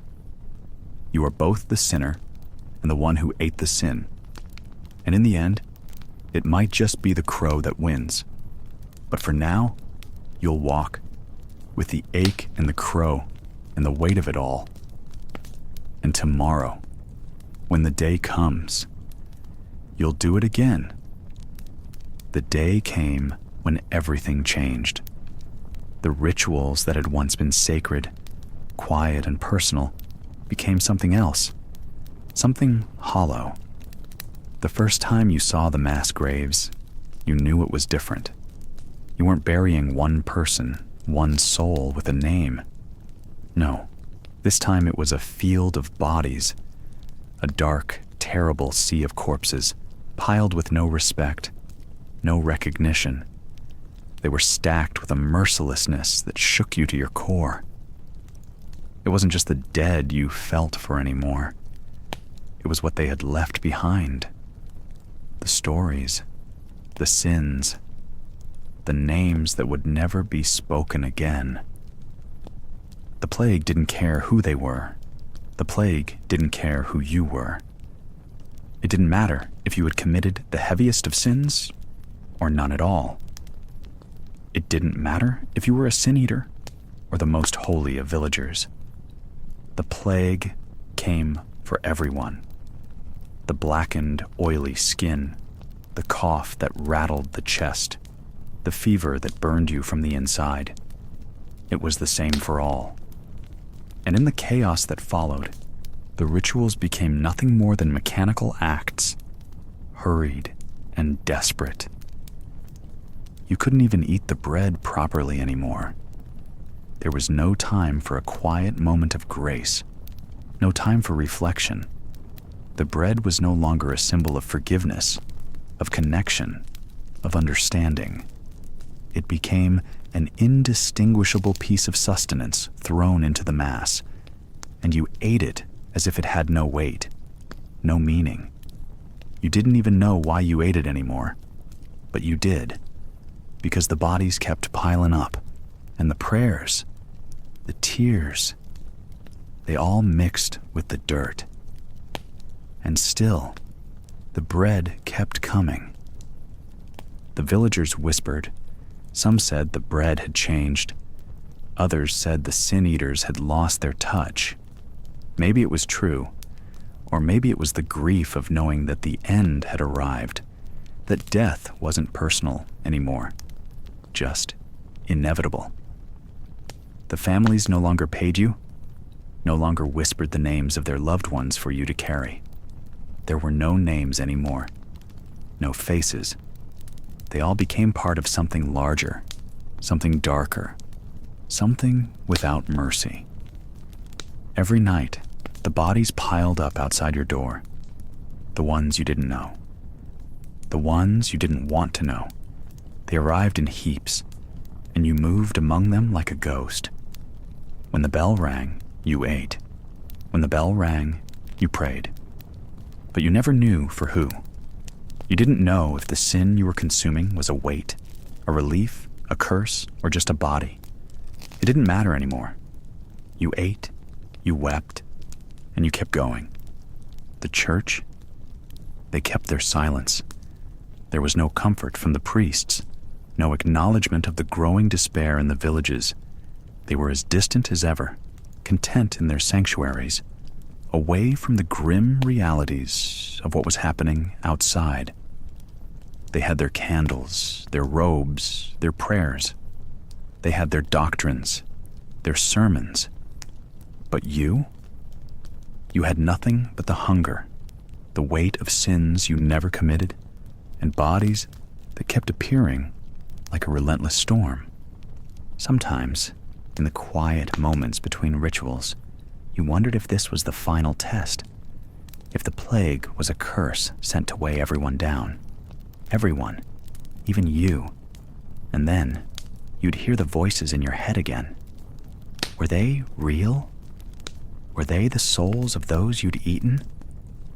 They whispered softly, their words tangled in a feverish haze. They begged you to stop, to leave the bread, to leave the bodies, to walk away. But there was nowhere to walk. No place where the grief didn't find you. Each ritual, once filled with a sense of purpose, now felt like a broken clock, ticking away with no hands to guide it. You were not relieving anyone anymore. You were simply carrying the burden, and there was no relief. There was no end to it.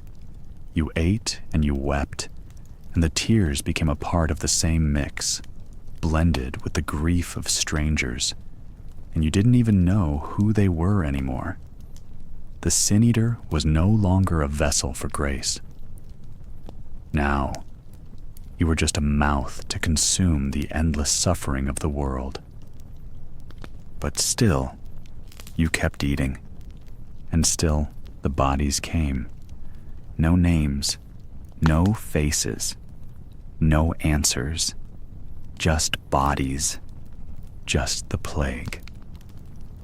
And somehow the ritual, though no longer intimate, was the only thing left that still made sense, because it had always been about carrying the weight of the world. Only now it was everyone's weight, everyone's sins, and it would never stop. Not until the plague had taken every last thing. And then you were hired to eat a priest's sins. He died alone. You find his body cold and twitching with flies. You eat the bread. It tastes of secrets. There are few things stranger than being called to eat the sins of a man who once held the power to absolve them. But when the priests began to die, a new kind of ritual emerged. They weren't just anyone. They were shepherds, the keepers of souls, the self-appointed gatekeepers to heaven and hell. The idea of a sin-eater at a priest's deathbed was unthinkable at first, a sacrilege even to some of the village elders. But then, well, then things changed. It began slowly, with rumors that spread like wildfire between villages. Whispers of priests dying in silence, their last rites hastily performed by trembling novices who barely understood their own faith. The church had lost its grip on the borders, and out here, in these damp, isolated hamlets, the priests were only men. And men, no matter their position, are never free from the weight of their own flaws. You were hired to eat the priest's sins, not by the people, but by the church itself, if you could even call it that anymore. The request came from a layman, someone who'd once held sway in the parish, but who now seemed disillusioned with his own religious faith. There was no gold, no incense, no holy water to ease the ritual. It was just the body, a body that hadn't been properly tended, a body that was already slipping away from its sanctity and into something darker. You arrive at the priest's home. The room reeks of damp stone and incense burnt too many times in a failed attempt to cleanse the air. The old man is sprawled across a faded bed, his body stiff, bloated, his eyes half open, as though seeing something beyond the reach of the living. His breath is gone, leaving only the smell of decay. You hesitate, but then the instructions echo in your mind. Eat the bread. Don't think about it. It's just a job. The bread. It's heavy in your hands, not like the thin, dry loaves you've seen most of your life, but something soft, something rich with dark flour and something else, something faintly bitter. You break it in two and bring it to your lips. It tastes different. It tastes of secrets, of things unsaid, of broken promises, of guilt that has sat for too long and festered in the corners of the soul. You eat. You eat until the weight of the priest's sins settles into your gut, cold and heavy like stones. The silence stretches, suffocating. The flies are the only noise, buzzing lazily around the priest's swollen body, as though even they know it's too late. Some say the sins of a man stick to the bread, sinking in with every bite, layer after layer, until they become part of you. It's not like eating food. It's more like absorbing the essence of something dark and unyielding. Something that was never meant to be consumed. The taste lingers, like smoke that doesn't quite clear, no matter how much you cough. You swallow, and there's a feeling that settles behind your eyes, like you've crossed a threshold you weren't meant to cross. The body of the priest lays there, still and indifferent, and yet you know somehow he's still with you. The bread has absorbed something of him, not just the sins, but the man himself, the layers of faith that had built up in him over the years, now undone in his final moments. He died alone, and you wonder what he thought about in those last cold minutes. Did he feel the weight of everything he'd done? Or did he just go quietly, like an old man giving up his seat on a train that had already left the station? You don't know. No one knows. But you finish the bread. You do it because you are paid to. You do it because it's the job. You do it because there are things in this world, buried beneath robes and confessions, that need to be eaten. As the hours drag on and the shadows in the room stretch longer, you start to feel it. The sensation that the priest's life has transferred into your body. It's not just his sins anymore. It's everything he ever carried with him. His prayers, his doubts, his guilt, his lust, his compassion. The weight is there, and it hangs around your neck like a chain. You shift uneasily on your feet. Something inside you, some primal part of your soul, wants to throw up the bread, wants to rid yourself of the taste. But there's no going back. The village has heard the priest is dead. His flock is waiting for the bells to toll. But for now, in this quiet, decaying room, you are the only one who knows the truth. No one can confess what was never spoken.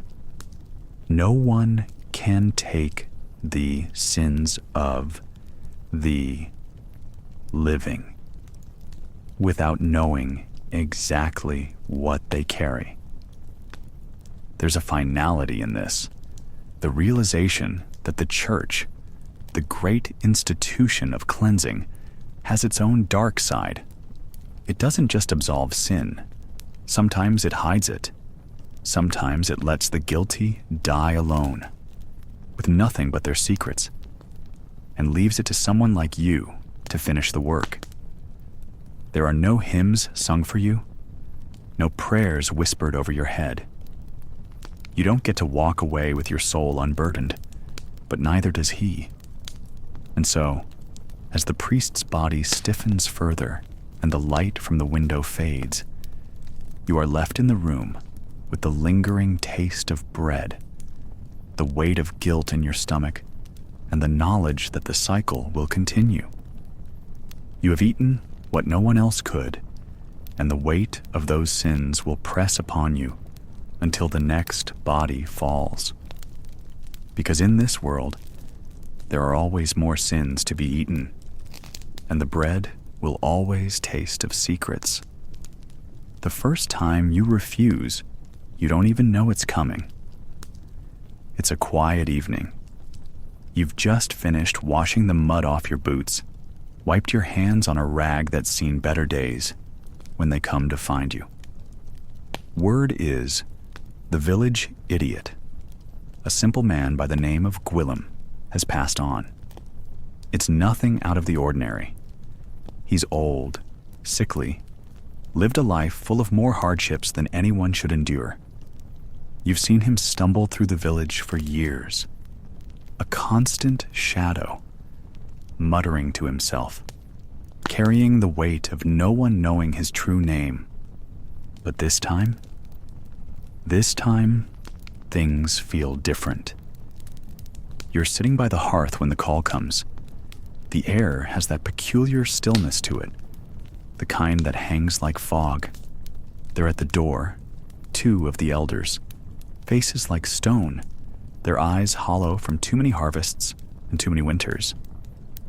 They ask you, or rather, beg you.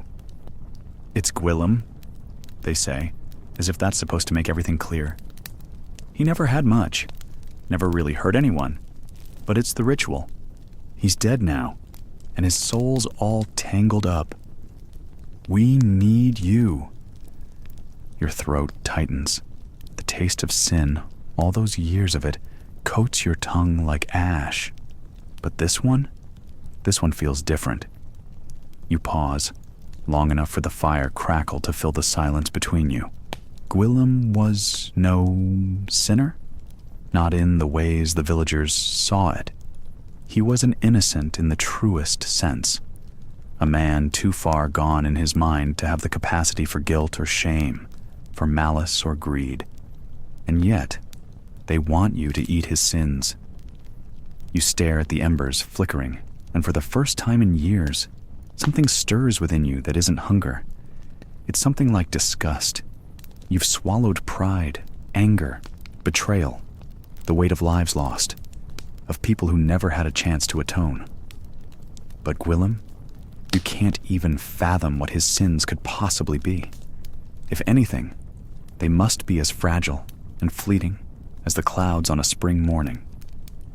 "You ask me to eat his sins?" you say, and the words feel foreign coming from your lips. Your voice cracks slightly, a remnant of a humanity you thought you'd lost. The elder looks at you with pleading eyes. too used to this ritual to question it. "Please," they say. "He's of the village. He's always been here. Without this, there's no peace for his soul. We don't know who else could do it."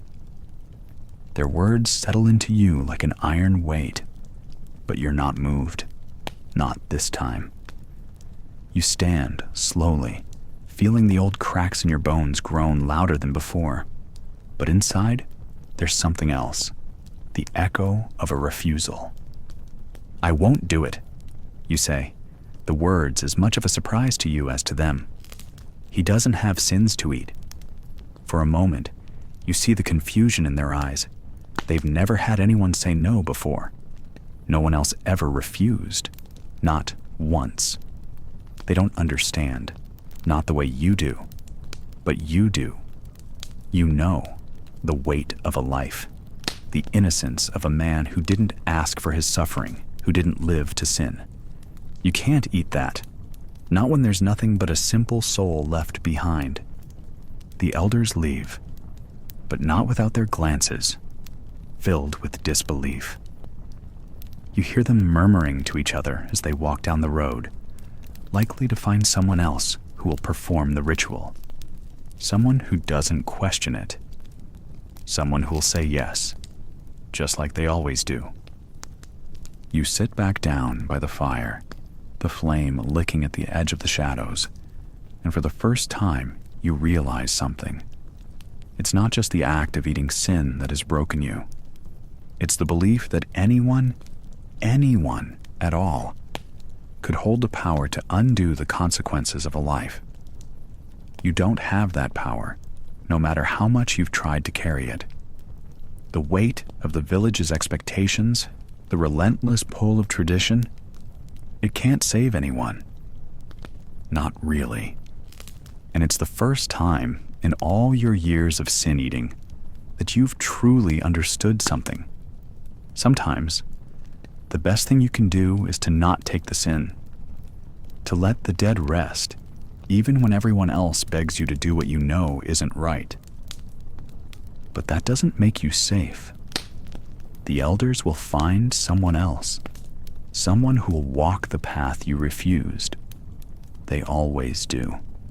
And you know that when you walk through the village tomorrow, when the rumors start to swell like water behind a dam, you'll feel their eyes on you. They won't see the refusal as an act of mercy. They'll see it as a weakness. And maybe, in the end, that's what hurts the most. The knowledge that even when you draw the line, you're still part of the ritual. The guilt will follow you, even in your refusal. And one day, it might be you who stands before the fire, with the villagers asking you to eat your own sins. But for now, at least, you walk away from Gwilym's body and let the wind carry his simple soul to wherever it needs to go.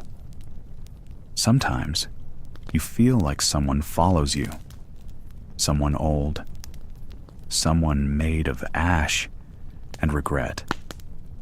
Maybe it's all the sins, maybe it's you. There's a moment, usually just after dusk, when the air changes. You're alone, at least, you think you are.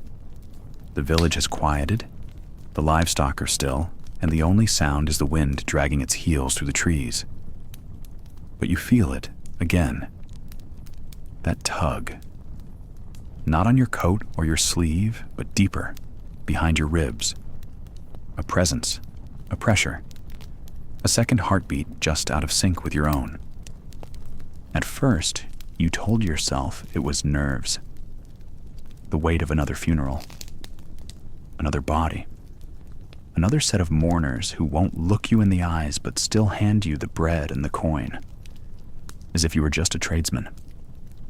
You told yourself it was grief, not yours, but borrowed from the dead. And maybe that was true, but the feeling never left, even after the eating was done. Especially then. You began to notice it when you were alone. walking the path to your home, squatting by the fire, fetching water at dusk, a flicker in your peripheral vision, a breath that didn't come from your lungs, not a ghost, not like the ones the priests preach about. This thing didn't wail or moan or rattle chains. It watched. It remembered. It waited. Old sin-eaters used to warn about this. They had different names for it depending on the region. In Herefordshire, they called it lighter enaid, the soul thief. In the Marches, it was the pale double. In some Welsh tales, it was just the other you. Superstition, the clergy would snort. But clergy never ate sin, did they? You never see it straight on. That's the trick. It lives in corners, reflections, and closed doors. It doesn't speak, but you know it could. You know it wants to. On certain nights, when the sky is too clear and the silence too sharp, you think you hear it whisper. Not in your language, not even in a human one, but in sensation, regret. The kind that curls your toes when you dream of old faces, the kind that lives in the gap between your footsteps. And maybe it's not one shadow. Maybe it's many. A council of sorrows. The aggregate of all you've consumed. Every gluttonous noble, every jealous farm wife, every drunkard with fists and shame behind his eyes. You took their sin, but maybe some of them took you, too. Piece by piece. Now you walk with a dozen silhouettes stitched into your own, wearing a coat made from stolen guilt. No one else sees it, of course. To them, you're just tired, strange, touched by something dark. But children cry when you pass, and dogs won't sit near you.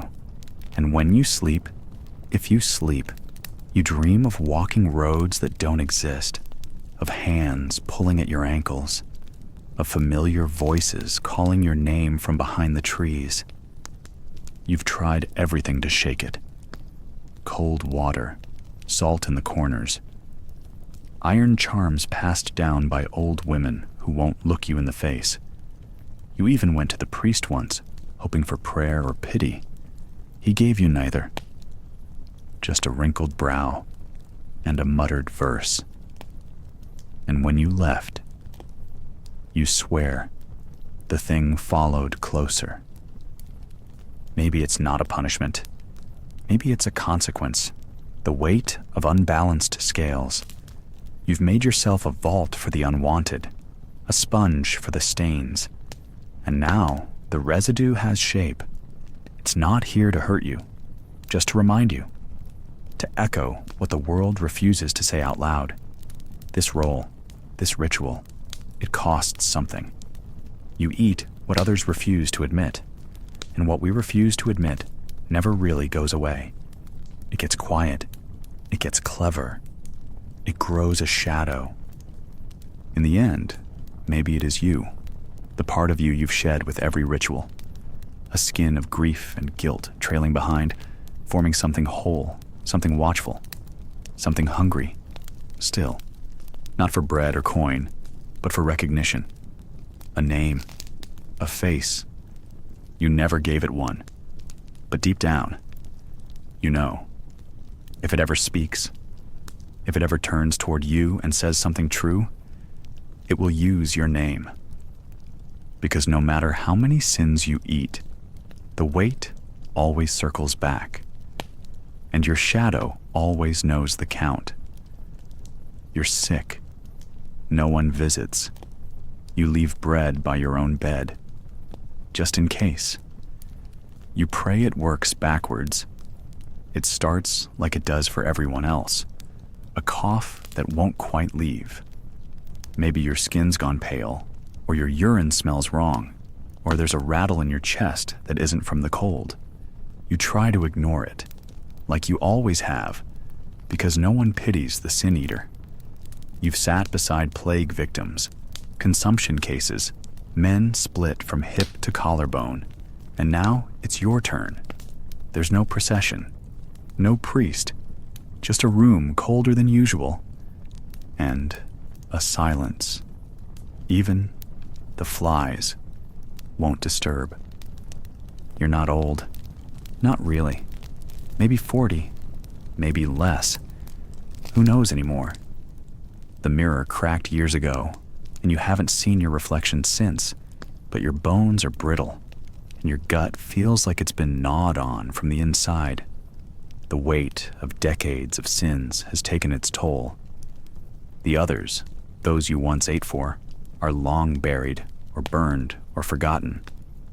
But you're still here, still waiting for someone to come. But they don't.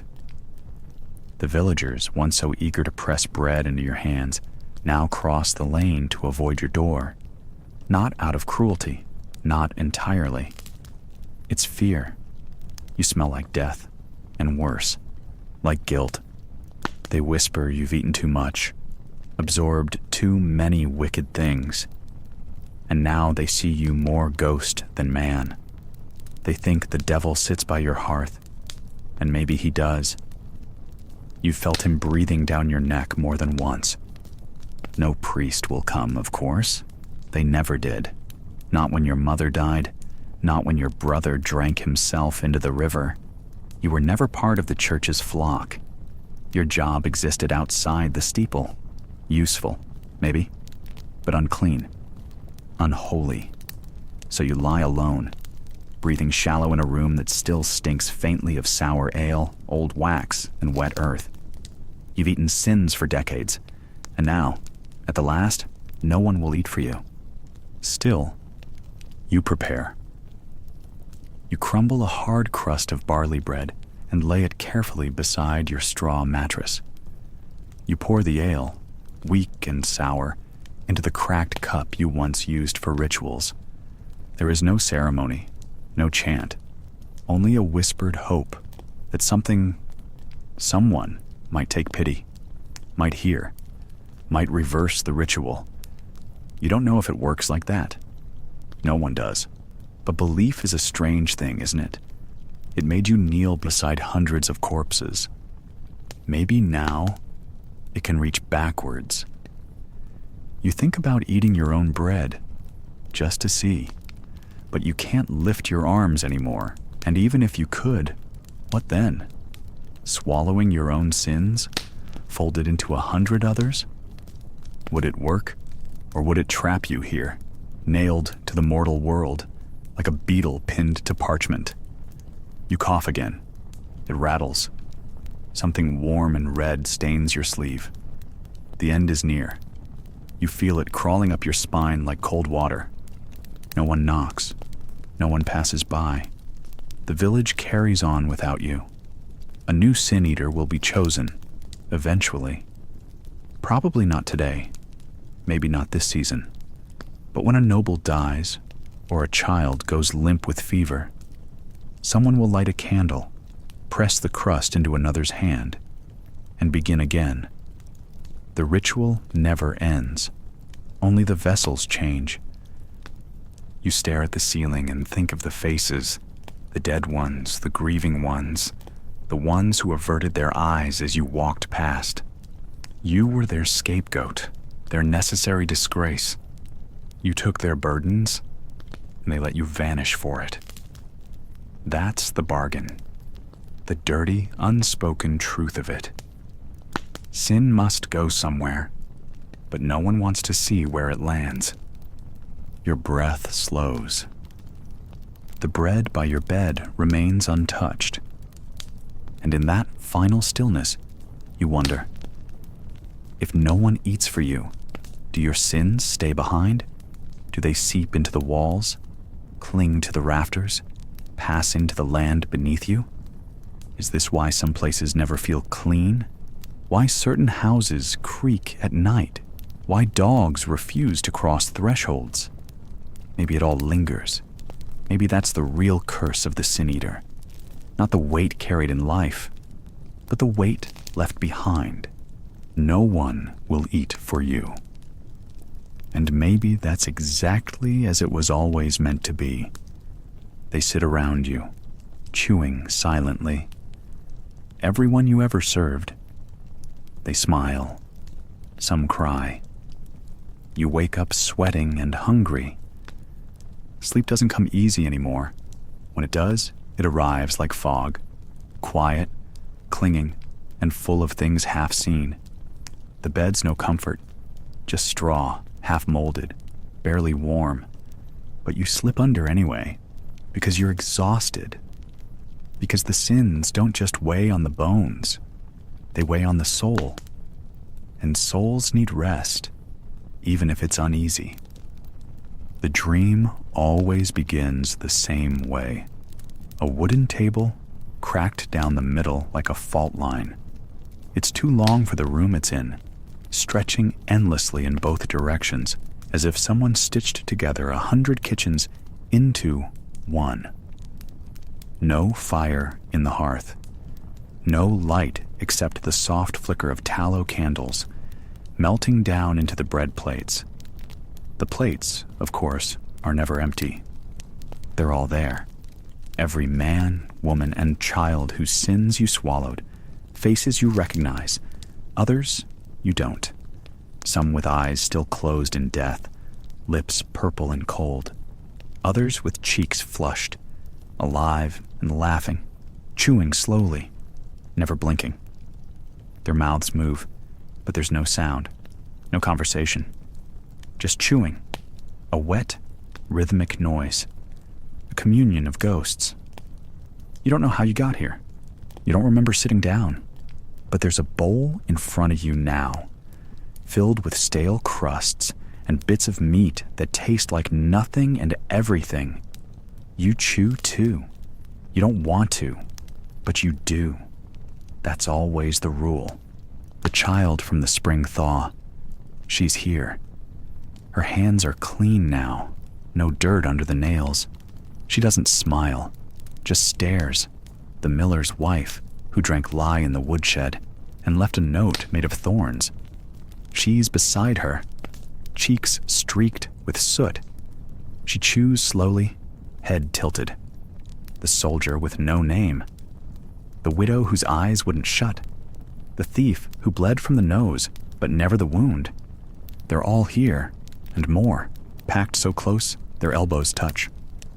The sin-eaters used to say this would happen, that the longer you carried their weight, the more you'd see them. First in shadows, then in dreams, then, eventually, in the mirror. A fair trade, maybe, for the price you charged. 1 meal per soul. Now all the meals come back at once. Some of them cry, not out of fear or guilt, at least not theirs. It's yours they feel. You realize it then. The weight never left them, not really. You were just the vessel, a walking reliquary of the village's rot. You didn't cleanse. You stored, like wine in a barrel or meat in salt.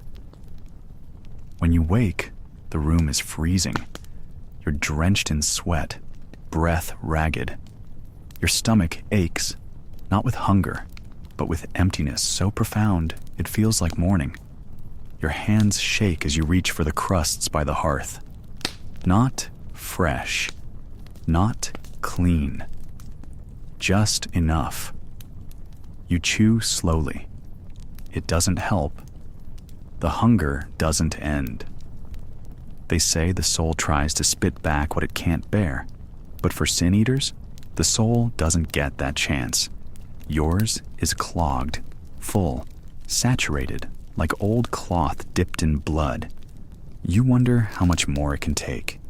You won't tell the others about the dream. Not the tanner's boy who watches you from a distance.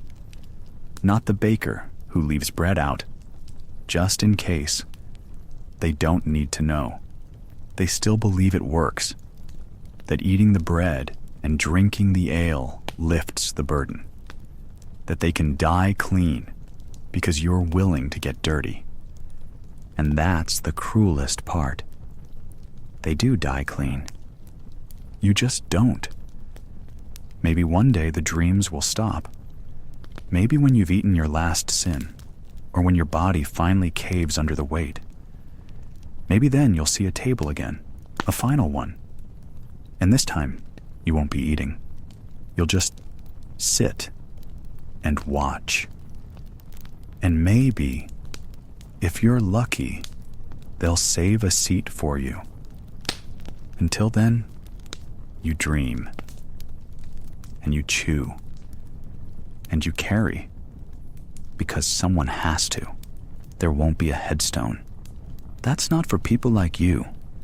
Gravestones are for the clean dead, those who passed with rites, with candles, with Latin sung into the wind. They get carved stones with holy symbols and words like beloved and redeemed. You, on the other hand, will vanish. No marker, no sermon, no one to gather around your bones in the years to come.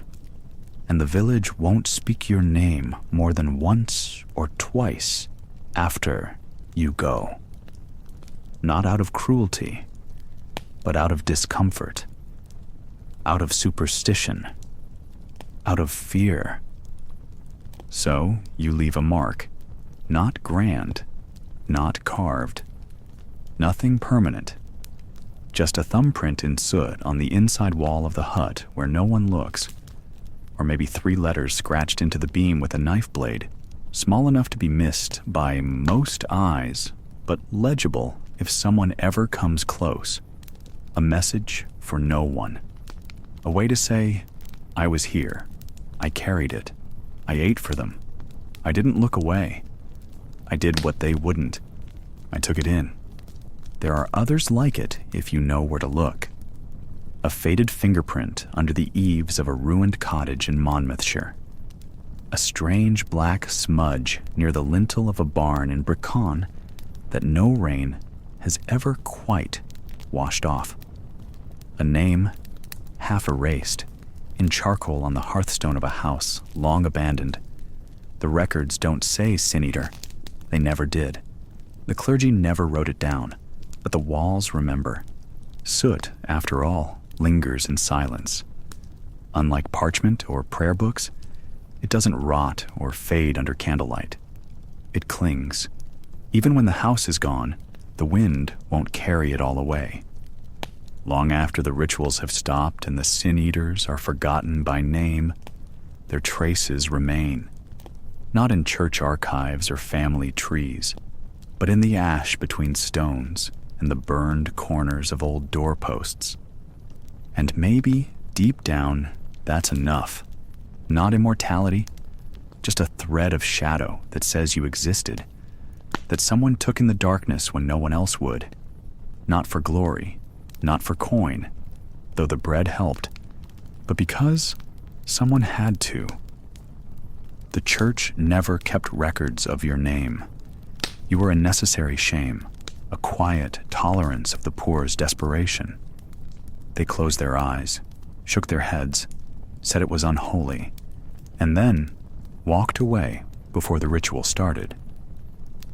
But the villagers remembered, in their own way, a crust of bread left behind a day too long, a few pebbles arranged in a circle where the ritual took place, and sometimes, just sometimes, a child would ask, "Who wrote that?" pointing to the blackened mark under the eaves. And the grandmother would say nothing at first. Then, quietly, no one. But she'd look away too fast, and maybe that child would grow up wondering. Maybe they'd recognize the mark again, years later, in another village, above another hearth. And something would click, not fully, not clearly, but just enough to know that someone had stood there once, someone who had eaten what others wouldn't even speak of. Maybe that's the only monument you'll ever have, but it might be enough, because soot lingers where names are lost. And sometimes, in a land that forgets you while you're still alive, that's the closest thing to being remembered. On the day you die, the crow doesn't linger. It flies east, toward the mist, maybe to find another like you. There's no procession, no solemn bell, no white cloth laid across your chest. The people of the village find your body curled beside the stone wall behind the chapel, as if you just sat down to rest and forgot to get up again. The air smells faintly of mildew and cold bread. Your last crust lies uneaten, half soaked by the morning dew. They don't touch it. No one will, not even the dogs. Especially not the dogs. The village holds a silent meeting with their eyes. No words are needed. They all know what you were, what you did, what you carried. They don't want your curse, but they do want you gone. Quietly, respectfully, but gone. So they do what people do when fear outweighs reverence. They make a plan that looks like kindness, but smells of shame. Your body is wrapped in sackcloth and straw, as though disguising the weight of the sins you've ingested will stop them from leaking back out. No priest comes. Of course not. The vicar is still pretending he doesn't know what you did for his flock. He blesses their weddings, names their children, buries their tithers. But sin eating? That's beneath notice. A superstition, a stain. He's in the stone chapel, lighting candles and reading Latin for the gentry, while your body lies in the half-frozen dirt, unclaimed by heaven and unwelcomed by hell. Even in death, you remain in between. They bury you just beyond the boundary of consecrated ground. It's a small strip of weeds and clay where the churchyard fence dips low enough for indifference to step over. You're placed face down, as tradition demands, so the sins can't crawl back up. A rock is set over your back. Not a marker, not a monument, just something heavy enough to say, stay put. There's no psalm, no benediction, just one murmur from the baker's wife. May he rest lighter than he lived. And the scraping of spades. And then there's the crow. It had followed you for years, sat atop the thatched roofs when you walked through town, perched near the altar stone when you took your place beside the dead. It was not a pet nor a friend. It simply was a presence, sharp-eyed and silent. Some thought it was your familiar. Others said it was a soul you hadn't managed to cleanse, watching still. But no one ever tried to chase it off. Deep down, they feared what might happen if they did. On the morning of your death, the crow lands once beside your grave. It doesn't caw until the last shovel of dirt is patted flat. Then, with a single cry, short, cutting, final, it rises into the pale sky and flies east toward the mist-thick hills. It does not circle back. It does not linger. It simply leaves. And somehow, that unsettles them more than if it had stayed. There's a superstition in the borderlands, old and quiet, that says, when a sin eater dies, a crow takes their final burden to the edge of the world. If the crow drops it, the sins are scattered, and some unlucky soul will pick them up without knowing. But if the crow delivers it to the sea, to the wind, to some distant hollow, the sins sleep. Not vanish, not cleanse. Just rest. Maybe forever. Maybe just long enough to forget their names.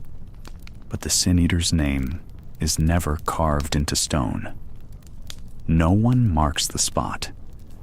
The children grow up not knowing who walked beside them with hands stained by unseen sorrows. The newcomers in the village hear vague stories about a man or woman who did strange work, never sat in the church, always stood at funerals but never wept. The details blur. The bread becomes metaphor. The role becomes legend. And eventually, the name becomes silence. Yet the need does not vanish. A few years pass. A sickness sweeps through. Nothing biblical, but cruel enough to take the old and the weak. People begin dying faster than the priest can keep up. And wouldn't you know it, some don't die clean. They go angry, bitter, muttering, the kind of deaths that cling. One night, a widow lays a crust of barley bread on her husband's chest just in case. Her daughter, too afraid to let the body go unblessed, eats it before they wrap the corpse. Just like that. A bite. No ritual, no rite, just instinct. Desperation, they say. The next day, she walks funny, talks less, doesn't touch her tea. By Sunday, she's watching the graveyard like it might whisper back. The village sees. They know. They remember. Something deep and bone-old tugs at the back of their minds. We've done this before. Not just in this place, but all places. Not just in this time, but all times. The sin must go somewhere, and someone must take it. The crow returns. Different bird, same eyes. It perches on the chapel's eaves, just far enough to be ignored, just close enough to be felt. The daughter sees it and does not blink. She knows what it means. She won't call herself anything yet. Not Sin Eater. That name is buried. But the role never truly was. Because even when the church refuses, when the priests avert their eyes, when the doctrine builds walls, the people know what fear tastes like. They know the weight of guilt, of wrongs undone. They know the ache of needing to believe that something, someone, anything can swallow the rot and leave the living clean. And they will find a way. They always do. So the crow flies east, and in time, it finds another. The Sin Eater never retires. He rots. He fades. Sometimes he vanishes altogether. No funeral, no grave, no prayer. The villagers wake one morning and find the old man's corner cold, bread untouched, ale still corked. No one speaks of it. Not directly. Just a shrug, maybe a mutter about the weather turning, a chicken missing, that kind of thing. But they know. The weight finally crushed him, or carried him off. But the dead don't stop dying just because the Sin Eater has. So the knock returns. It's quiet. Always quiet. Not the kind of knock you answer with company over. Not the kind that brings good news. Just 2, maybe 3 dull raps on a crooked door frame in the dark. The sort of knock that says, "We know you're alone. We know you're poor. We know you're desperate." The kind that arrives with death still fresh in the air, carried on wet shoes and whispered apologies. And someone answers. They always do. This time it's a woman. Widow, 4 children, one with a cough that won't quit. Her roof leaks. Her hands are raw. She's got nothing but a dry cupboard and a name no one remembers unless she owes them coin. The knock comes just after dusk. It's the miller's wife. Her brother passed. Sudden, but not surprising. They've got bread. They've got ale. They don't have money, not much, but they'll feed the children tomorrow if she helps them tonight. She hesitates. She looks past the woman, down the foggy lane, toward the church tower with its bell rusted silent. Then she nods. And just like that, it begins again. She kneels at the side of a body that still smells like yesterday, takes the crust, soaked with ale and prayer and fear. She eats it, chews slowly, keeps her face steady even when it tastes of something bitter and unclean. The villagers murmur, thanks, cross themselves, step back. They don't ask her how it felt. No one ever does. By morning, word spreads, not with celebration, but certainty. She's the one now. No title, no ceremony, just the soft, unspoken understanding that when death comes again, and it will, they know who to find. That's how the role passes, not through training or legacy or calling, through hunger, through need. The sin eater isn't chosen by God or church or even the village. They are chosen by silence, by absence, by desperation.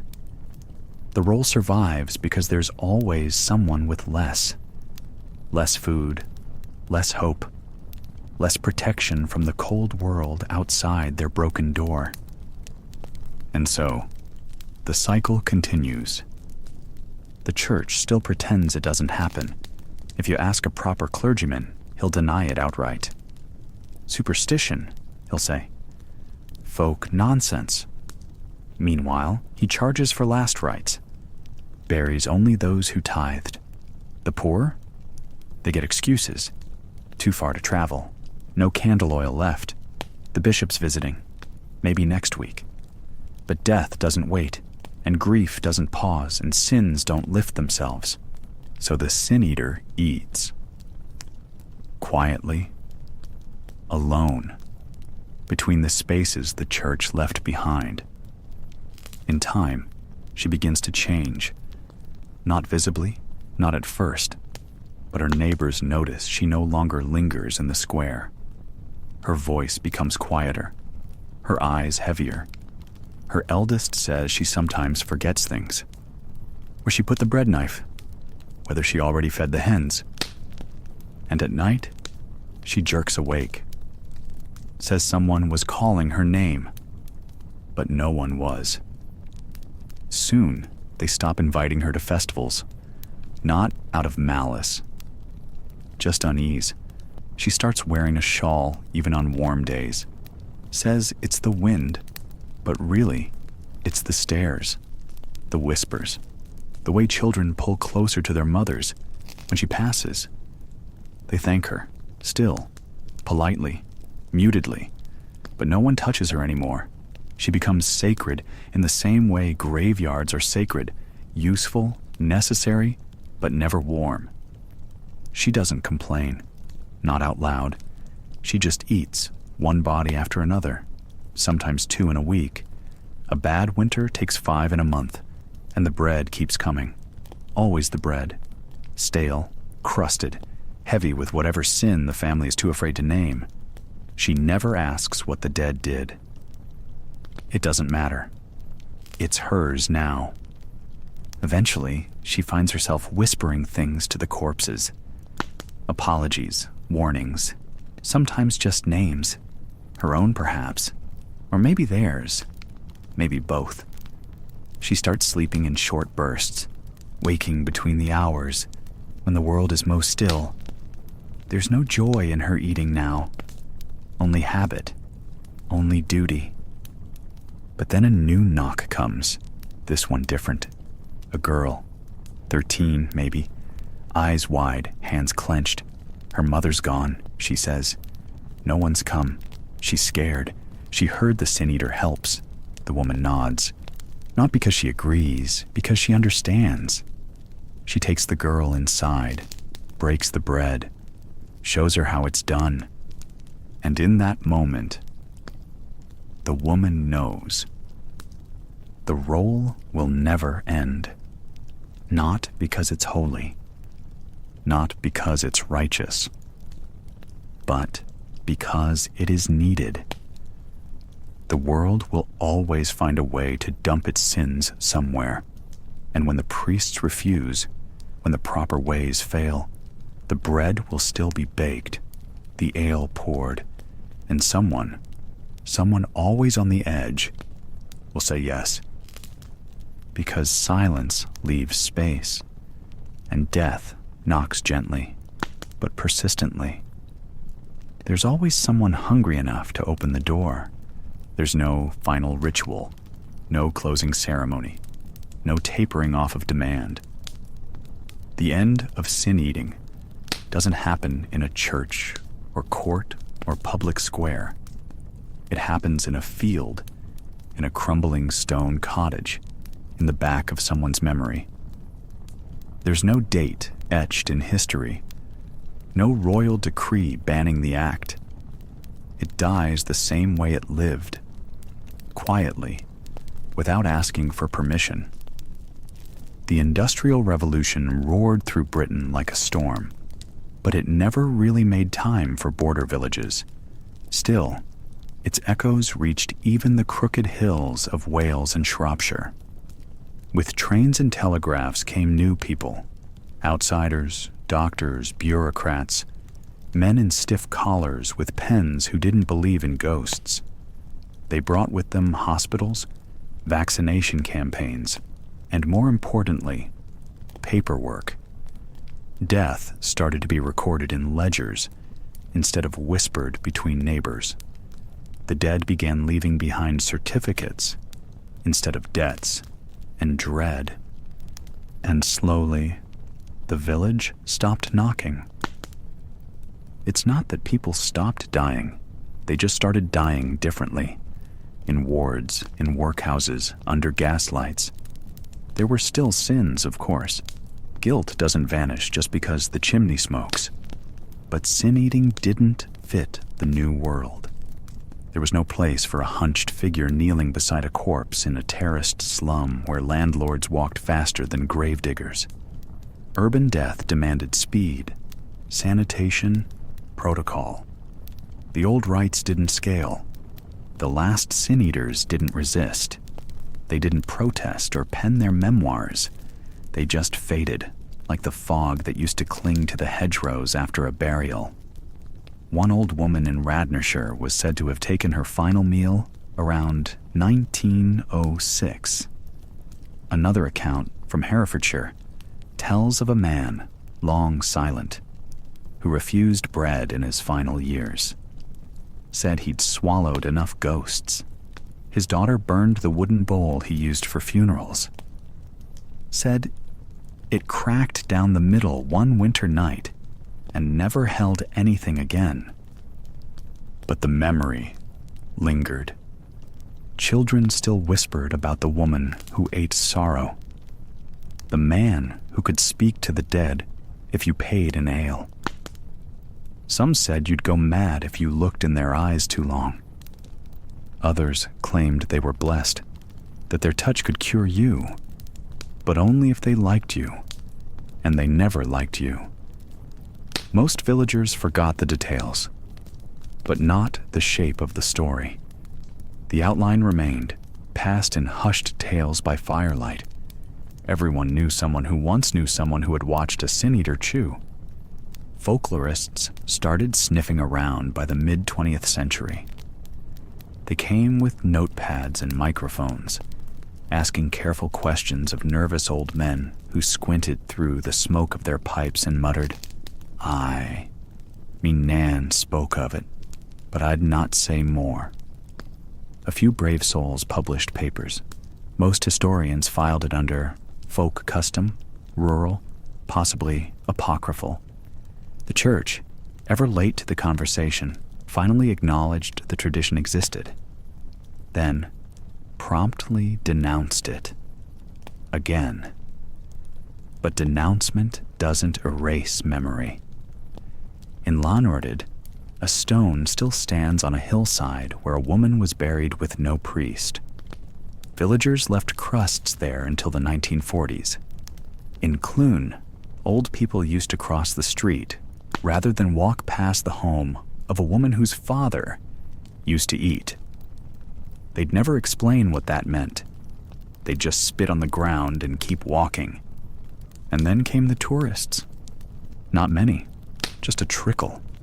Pagans, ghost hunters, novelists, people who thought swallowing sin sounded romantic, not filthy.